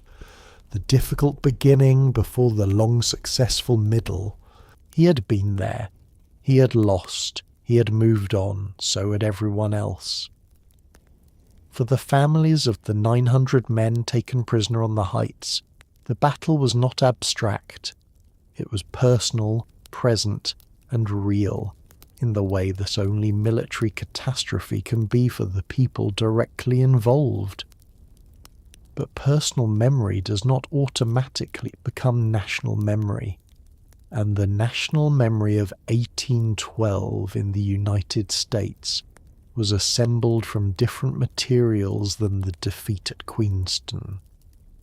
The battle was not forgotten so much as it was simply never given the prominence on the American side that it was given on the Canadian side. One country needed it as a founding story. The other country needed it to be a footnote. History accommodated both requirements, as it generally does. If you visit Queenston Heights today, the most immediately visible thing is a column, A very tall, very serious column, topped with a statue of Isaac Brock himself, who stands at the summit looking out over the river and the American side beyond with the expression of a man who has been standing in the wind for 200 years and intends to keep doing so indefinitely. Brock's monument, the current version, which replaced an earlier column that was damaged by an explosion in 1840, an event that itself has an interesting story, stands over 56 meters tall, which means that climbing to the top involves a considerable number of stairs and a view of the Niagara River that is, on a clear day, genuinely extraordinary. The first monument to Brock was completed in 1824, roughly 12 years after the battle.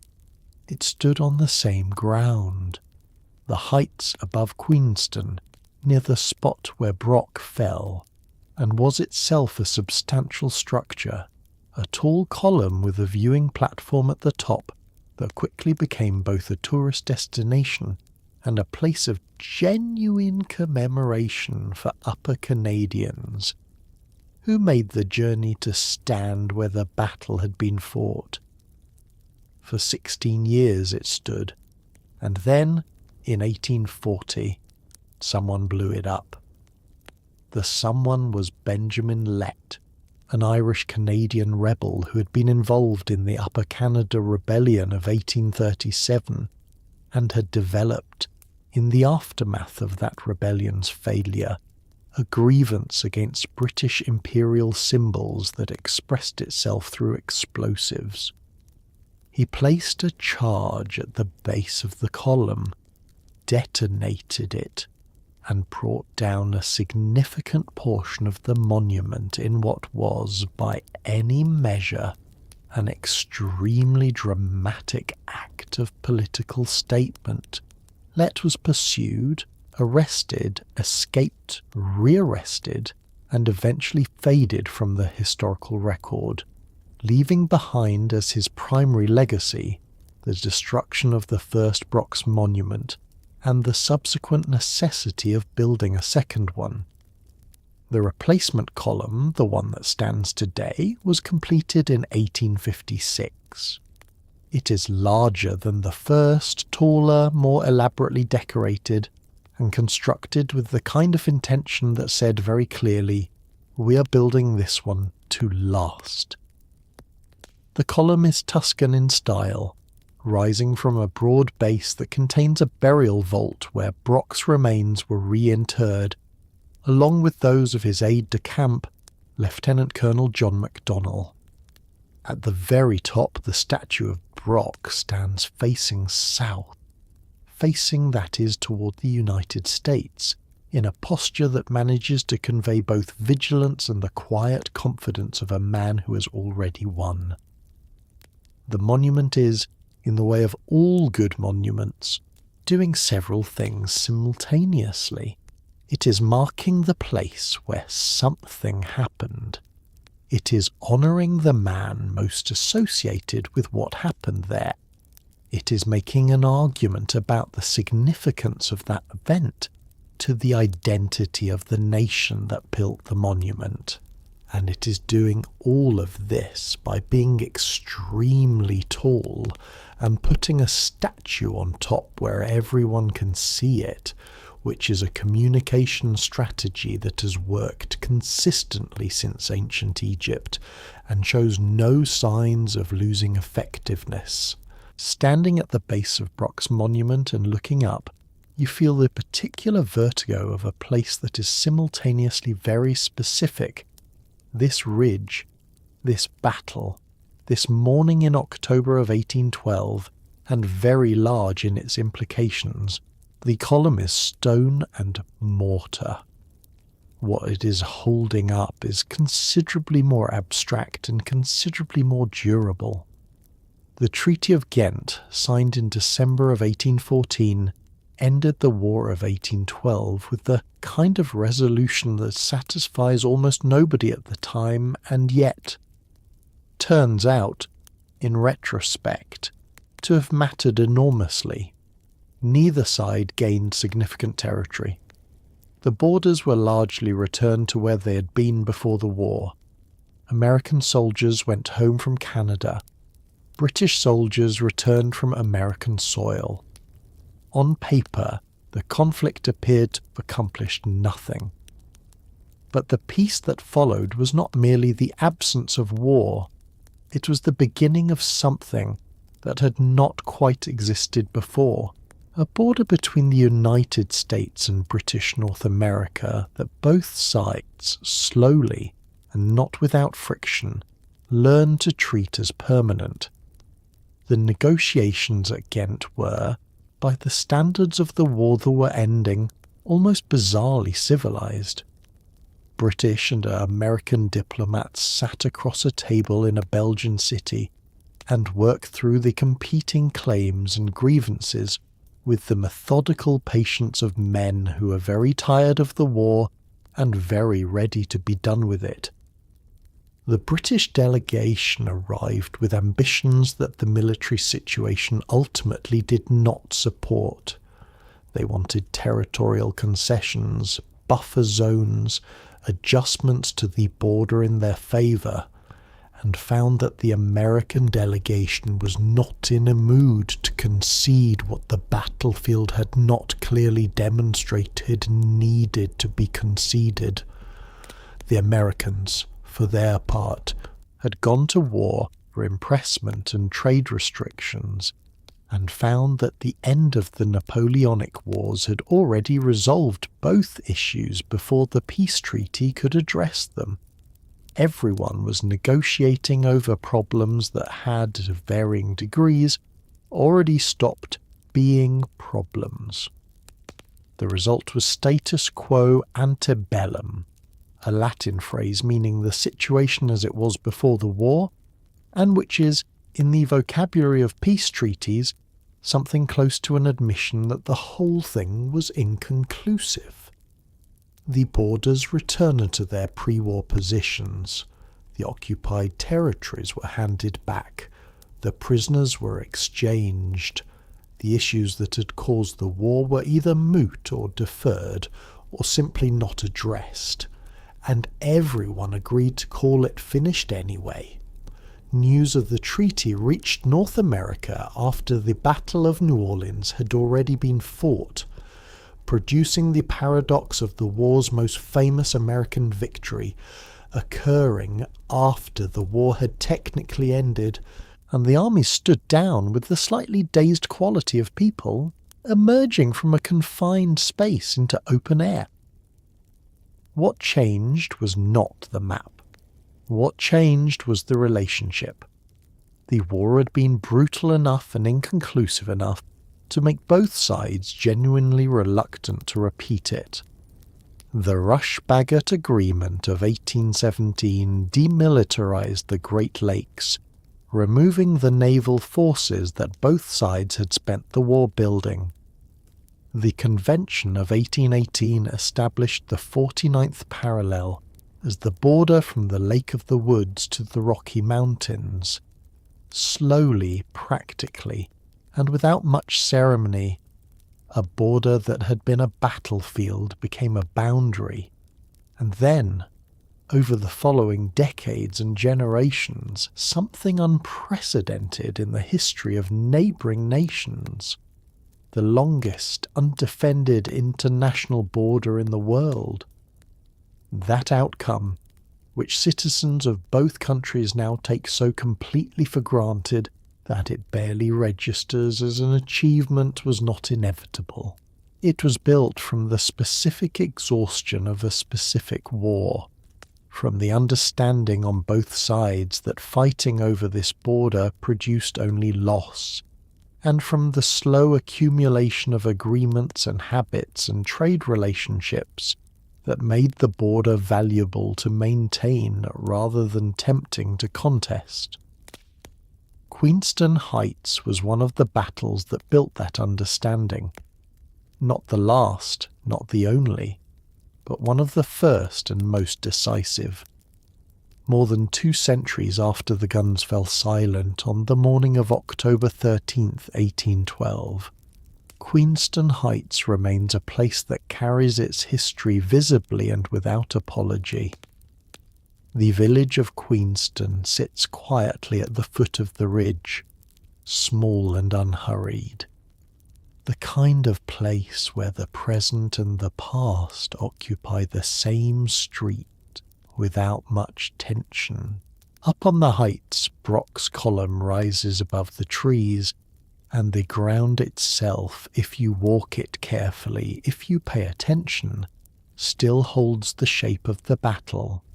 The slope where the Americans climbed in the dark, the ground where Brock fell, the edge of the cliff where the defeat became final. It is a place where something real happened, and the land has not forgotten it. There is a quality that certain battlefields have, not all of them, but the ones where something genuinely consequential occurred, a quality of weight, of density, as though the air itself is slightly more substantial than it is elsewhere. Queenston Heights has this quality. Standing on the ridge on a grey October morning, looking down at the river below and the American side beyond, it is not difficult to understand what the men on both sides were fighting for, or what it cost them. The river is still fast. The ridge is still steep. The cliff edge is still exactly as far down as it was in 1812. Geography does not sentimentalize. The heights are a provincial park now, Queenston Heights Park, maintained by the Niagara Parks Commission, open to visitors year-round, equipped with the picnic tables and walking paths that transform a battlefield into an afternoon destination. This is not disrespectful. It is simply what happens when 2 centuries pass and the urgency that once saturated a piece of ground slowly converts itself into something quieter and more contemplative. Families walk where soldiers ran, children climb on the slopes where men died. The cannon that once fired across the river are gone, replaced by interpretive signs that explain, in measured and educational language, what happened here and why it mattered. The battle's legacy runs deeper than the park's boundaries. The War of 1812, in Queenston Heights as its most symbolically charged engagement, shaped the political identity of what eventually became Canada in ways that are still visible in how Canadians understand themselves. The experience of resisting the American invasion, of holding a border that was contested and then becoming permanent, contributed to a sense of Canadian distinctiveness that drew its emotional charge from those weeks and months of fighting along the Niagara frontier. Canada is not the United States. That is a simple statement that carries beneath its surface 200 years of history, and some of that history happened on this ridge, on this morning, in this battle. For the Haudenosaunee nations whose warriors fought here, the legacy is more complicated and more painful. The border that was secured by the battle and confirmed by the peace that followed did not honour the promises that had been made during the war. The land rights, the political recognition, the treatment as allies rather than subjects, these did not materialize in the ways that had been implied. The Six Nations communities along the Niagara frontier found themselves, in the post-war decades, navigating a relationship with the Canadian state that bore little resemblance to the partnership they had offered during the fighting. Their contribution to the battle is acknowledged more honestly now than it once was. The full reckoning with what followed that contribution is still, in many ways, ongoing, and so Queenston Heights leaves behind something that most battlefields leave behind, if you look honestly at what they contain. A victory that was real and consequential, a cost that was serious and unequal, and a story that is still being completed. The column stands, the river runs, the ground holds its history. And somewhere on that ridge, in the particular quality of the October light over the Niagara, the morning of 1812 is still quietly present. They were not, for the most part, the men that history tends to remember. They were not generals on horseback or politicians whose decisions shaped the opening of the war. They were farmers from upstate New York who had enlisted in the militia because the enlistment bonus was real money, and the war had seemed, from a distance, like something that would resolve itself quickly. They were British regulars who had been in Canada long enough to stop thinking of it as a posting and start thinking of it as a place they lived. They were Canadian settlers who had crossed an ocean or a border at some point in the recent past and were now standing on a riverbank in October with a musket, wondering how exactly it had come to this. The Battle of Queenston Heights was fought by thousands of ordinary men making decisions under conditions that most of us will never experience. And their story deserves to be told alongside the generals who commanded them. The cold was the first thing, not metaphorically, literally. October on the Niagara frontier is the kind of cold that arrives with intention, settling into wool and linen and the gaps between a man's collar and his neck, finding every inadequacy in his clothing and exploiting it without mercy. The men who waited on the American bank through the night of October 12th into the 13th had been standing in that cold for hours before the boats pushed off. And the cold had done what cold always does to men who have been still too long. It had stiffened their joints, slowed their thinking slightly, and replaced whatever martial enthusiasm they might have begun the night with a more basic and honest desire to simply be warm and somewhere else. This is the unglamorous reality of military waiting, which is most of what military service consists of, and which the accounts written afterward, shaped by the drama of what followed, tend to skip past quickly on the way to the more narratable parts. The men in the boats were afraid. This is not an insult. It is an acknowledgement of basic human functioning.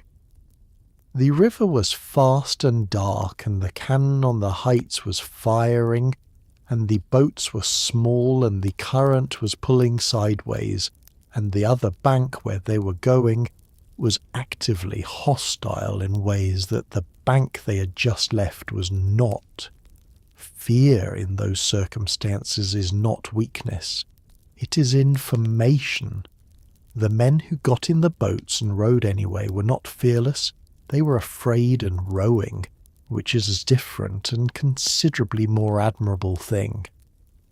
The British regulars who came down the heights to contest the landing were also, in their way, ordinary men performing an extraordinary function. The 49th Regiment of Foot had been in Canada for years. They knew the ground, they knew the river. They had been watching the American bank for weeks with the particular alertness of soldiers who know that the waiting is going to end eventually and are not sure whether they want it to end or not. When the cannon opened up in the pre-dawn darkness and the order came to move, they moved, because that is what training produces, the ability to act when every instinct suggests that staying still would be safer. What connects all of these men, American militia, British regular, Canadian settler, Haudenosaunee warrior, is not ideology or nationality, or the causes that the politicians and historians would subsequently assign to the battle. It is the morning itself, the cold, the dark, the river, the noise, the specific terror of being in a situation where the decisions are irreversible and the outcomes are not yet known. They shared that morning completely, regardless of which bank they were standing on. History separated them into winners and losers, defenders and invaders, heroes and footnotes. The morning made no such distinctions. It was simply October, and they were simply there, doing what the morning required of them, one cold and frightened step at a time. The Battle of Queenston Heights was fought by men, commanded by men, documented by men, and commemorated largely in the image of men, which is a reasonably accurate description of how the War of 1812 has been recorded and remembered, and which leaves out an enormous amount of what actually happened on the Niagara frontier in the autumn of 1812. The women who lived on both sides of the river during the war did not carry muskets up the heights or command artillery batteries. What they did was in many ways harder, less visible, and almost completely absent from the official record. They kept things running. They buried people. They rebuilt. They did this continuously, without recognition, throughout a war that consumed everything around them and left them largely unnamed in the documents that survived it. The morning of October 13th arrived in the village of Queenston with cannon fire, which is not an alarm anyone is ever fully prepared for.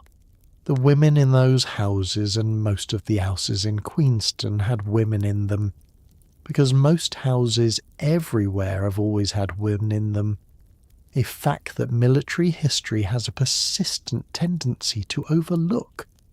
Woke to a sound that meant the thing everyone had been dreading had arrived. The battle was not coming. The battle was here, right outside, right now.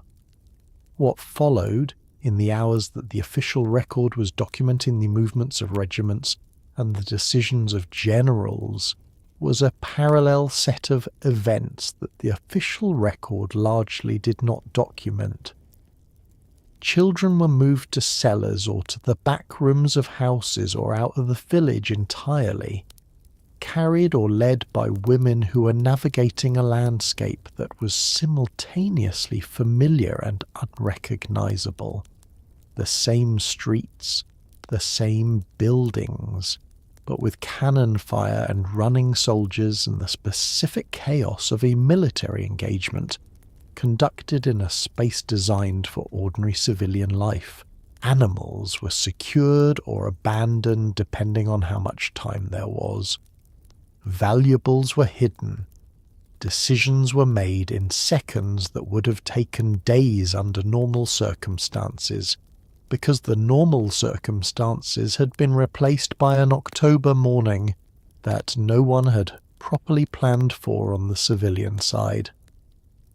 The wounded began arriving as the battle produced its casualties, and those casualties required somewhere to go.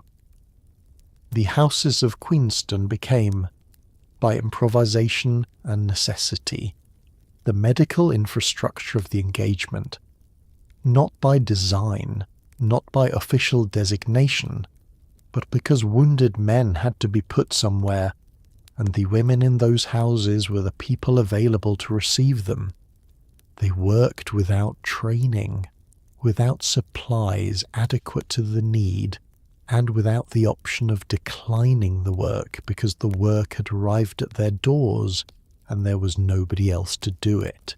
Laura Seacord's famous walk happened 8 months after Queenston Heights, in June of 1813, when she travelled through occupied territory to warn British forces of an American attack.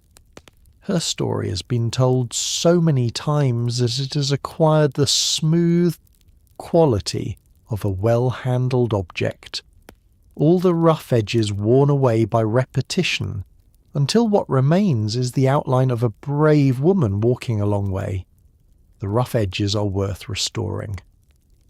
She walked nearly 30 kilometres through swamp and forest in summer heat, past American sentries, through territory she could not be certain was safer, because she had overheard something in her own house, occupied by American officers as a billet, that she understood to be important.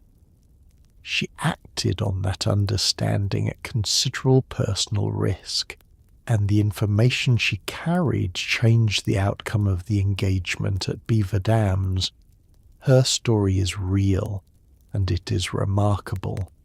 But she was one woman, and behind her are hundreds of others whose names the record did not keep, who made their own decisions in their own impossible circumstances and were not remembered because the circumstances did not produce a story with the right shape for monuments. They deserved monuments anyway. The war on the Niagara frontier was survived in the fullest and most demanding sense of that word by women who were never asked if they wanted to be part of it. The Niagara River did not pause for the Battle of Queenston Heights. It ran on the morning of October 13th, exactly as it ran on every other morning, fast, cold, indifferent to the boats being pushed across it, and the men standing in these boats, and the cannon fire coming from the heights above. It ran through the afternoon as the battle resolved itself on the ridge, and it ran through the evening as the British consolidated their position, and the American prisoners were moved and the dead were attended to. The river does not commemorate. It does not record. It simply moves, as it has always moved, carrying whatever is placed on its surface toward Lake Ontario and away. The physical evidence of the battle was absorbed by the landscape with the quiet efficiency that nature applies to all human disturbance. The torn earth on the heights where the Reedon battery had been taken and retaken, the scorched ground near the gun positions, the places where the fighting had been concentrated and the damage was visible. These were real, and they persisted for a time, and then the seasons worked on them as seasons do. Grass grew over disturbed ground. Trees filled in gaps in the canopy. The river carried its sediment downstream as it always had, and the banks, which had been churned by the landing of boats, and the movement of men, and the chaos of the morning, gradually settled back into something that resembled their former shape. The landscape did not forget exactly. The evidence remained if you knew how to look for it, but it resumed the appearance of a landscape that had always been peaceful, which is one of the more disorienting things that battlefields do in the years after the fighting. The communities on both sides of the river had to resume their ordinary functions, because ordinary functions were not optional. Commerce on the Niagara had been disrupted throughout the war. The river that had been the highway of the frontier economy was now a militarized boundary, watched from both banks, crossed only with difficulty and risk, but the underlying needs that commerce served did not disappear because the military situation made commerce difficult. People still needed to move goods. Mills still needed to run. The practical life of the river asserted itself against the military logic that had been imposed on it, and the two coexisted uneasily for the remaining 2 years of the war. The men who worked the river, the boatmen who had spent the morning of October 13th under fire, rowing Americans across to the Canadian bank, some of them doing it willingly, and some of them doing it because they had been pressed into service and had no choice, returned to their ordinary occupations when the battle was over, or tried to. The river was the same river. The crossing points were the same crossing points. The difference was the weight of what had happened on them, which the boatmen carried and which the river did not, and that asymmetry is one of the small, quiet injustices that war distributes among the people who are present for it. What the Niagara carried away on October 13th and in the weeks that followed was not only wreckage and sediment. It carried the specific quality of that morning, the fear and the noise and the cold and the particular texture of hours in which everything was at stake and nothing was certain. Downstream and away, distributing it into the vastness of Lake Ontario and eventually into the St. Lawrence and the Atlantic beyond. The river took what the morning had been and made it into what the morning had become. Past, distant, dissolved into the general movement of water toward the sea. That is what rivers do. That is perhaps what they are for. And the Niagara, running past Queenston on every subsequent morning, neither remembering nor forgetting but simply moving, has been doing it ever since. There is something about Queenston Heights that resists the flattening effect that time applies to most historical events, the process by which the specific and the human gradually become the general and the symbolic, until what remains is a date, a name, and a summary that fits in a paragraph. Queenston Heights has become those things inevitably. As all battles do, it is in the textbooks, on the plaques, at the base of the monument. The date is known. The outcome is recorded.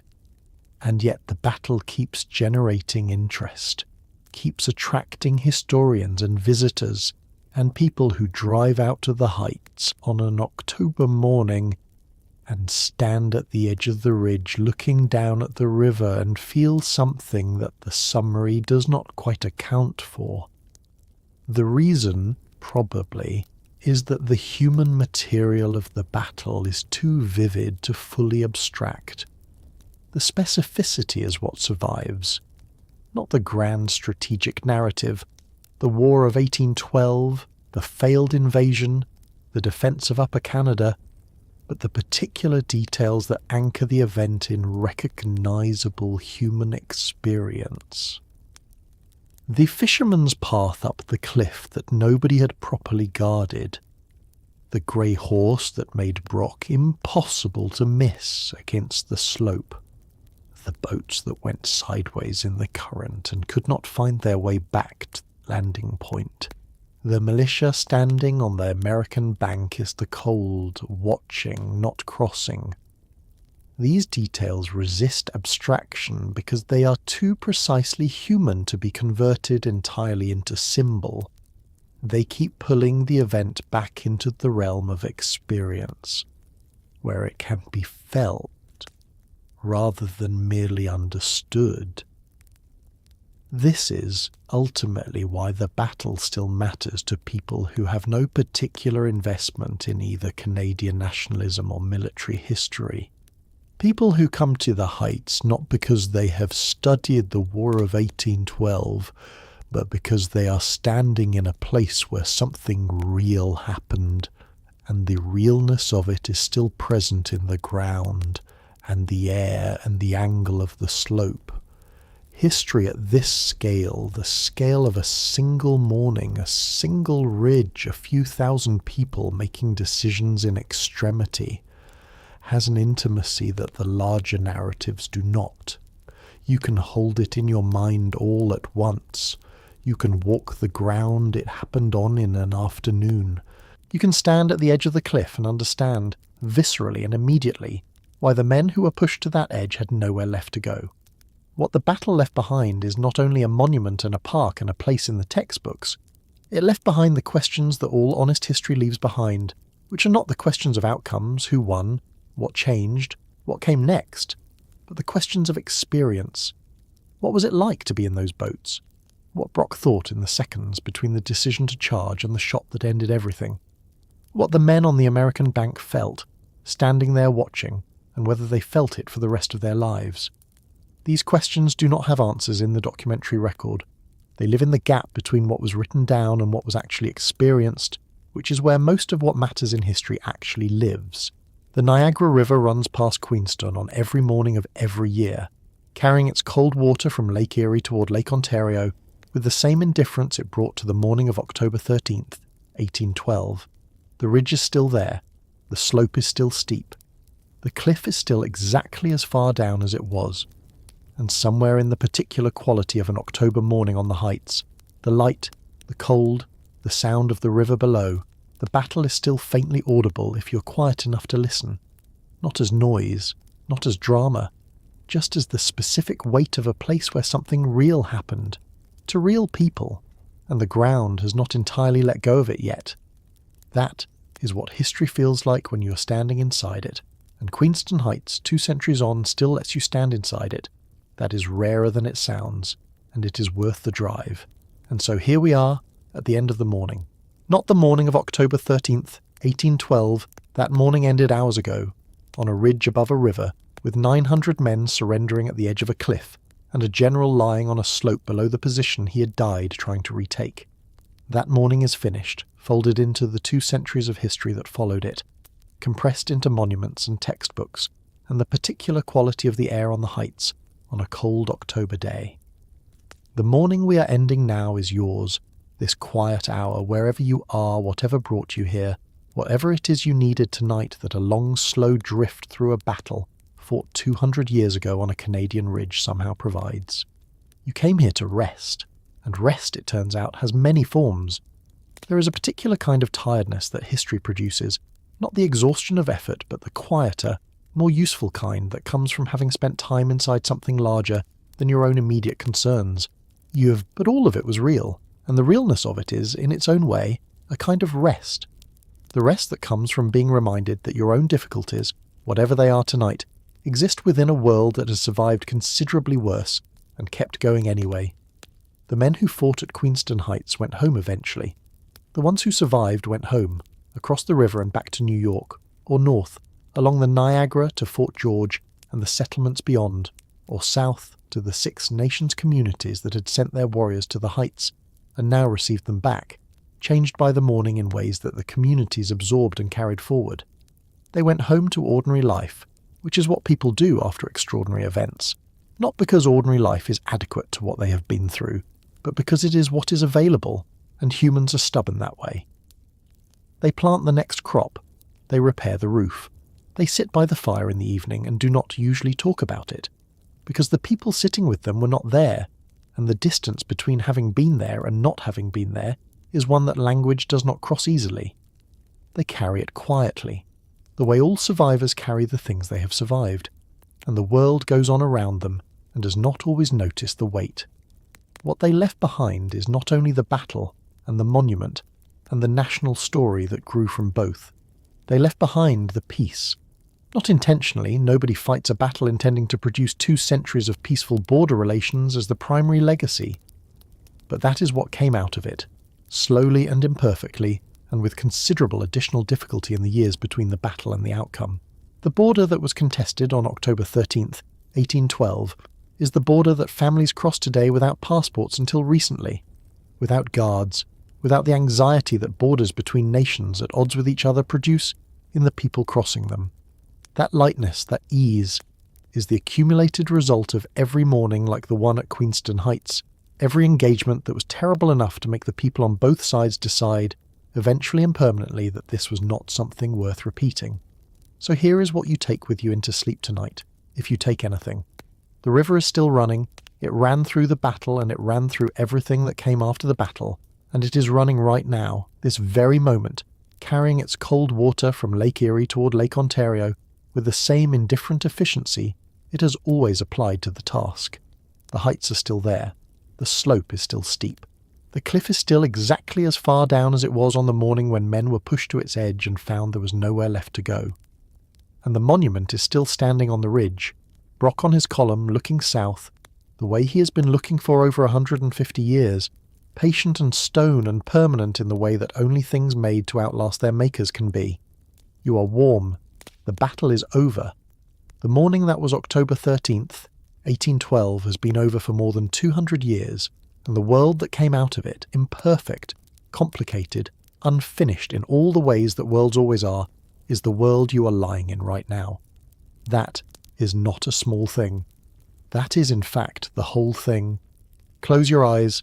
The river is running, the heights are quiet, and somewhere on the ridge above Queenston, in the cold dark of an October night that belongs now only to the owls and the wind, and the particular silence of a place where something real once happened, the morning is finally, completely at rest. And so are you. And so we leave Queenston Heights as we found it, cold, quiet, and carrying more history than any single morning should reasonably be asked to hold. Tonight you travelled a long way without going anywhere. You crossed a river in the dark in a boat that kept going sideways. You climbed a cliff you had no business climbing, led by a wounded 23-year-old who had no business leading it. You watched a general on a grey horse make the kind of decision that looks like courage from a distance and looks like something more complicated and more human the closer you get to it. You stood on a ridge above a river and held it for a few extraordinary hours, and then you lost it. Not because you weren't brave enough, but because 900 people against a coordinated flanking attack with nowhere to retreat is simply the mathematics of a lost battle, and the mathematics don't negotiate. You felt tonight what it means to be ordinary in an extraordinary situation, to be cold and frightened and in a boat on a fast river because the people in charge of larger things than you have decided that this is where history needs you to be. Most of the men at Queenston Heights did not choose their morning. It arrived, the way all consequential mornings arrive, without adequate warning, without the right equipment, without enough sleep, and they showed up for it anyway, imperfectly, humanly, sometimes badly, and sometimes with a courage so specific and physical that 2 centuries have not been enough to flatten it into abstraction. That is what history gives you, when you let it in at the edges of sleep. Not lessons exactly. History is too complicated for clean lessons, but something more like company. The understanding that the world has been difficult before, in ways that make your own difficulties feel less singular. That people have stood at the edge of impossible situations and made decisions with incomplete information, and come out the other side still standing, or not standing, but either way having been fully present in the moment that was given to them. That is not a small thing to offer. That is arguably everything. The Niagara River is running right now as you drift towards sleep. The same river, the same cold water, the same indifferent current that pulled the boat sideways in the dark on October 13th, 1812. Brock is on his column above Queenston, looking south, the way he has looked for 168 years since the monument was completed, patient as stone and permanent as the ridge beneath him. The border between Canada and the United States runs along the river, peacefully, quietly, without the cannon fire and the small boats and the 900 prisoners that defined it on the morning we spent together tonight. Someone built that peace, not deliberately, not with peace as the stated objective, but through the accumulation of enough difficult mornings that both sides eventually ran out of appetite for producing more of them. The men at Queenston Heights were part of the accumulation. Their morning mattered. And now, 200 years later, their river is peaceful, and their ridge is a park, and their battle is a story told quietly to people lying in the dark waiting for sleep, which is perhaps the most dignified afterlife a battle can have.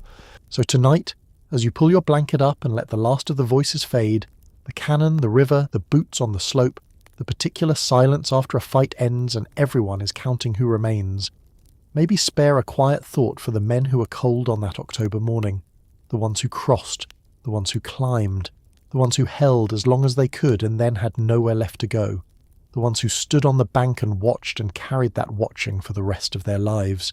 They were ordinary people in an extraordinary morning. So, on your best days, are you? Sleep well. We'll sail again soon.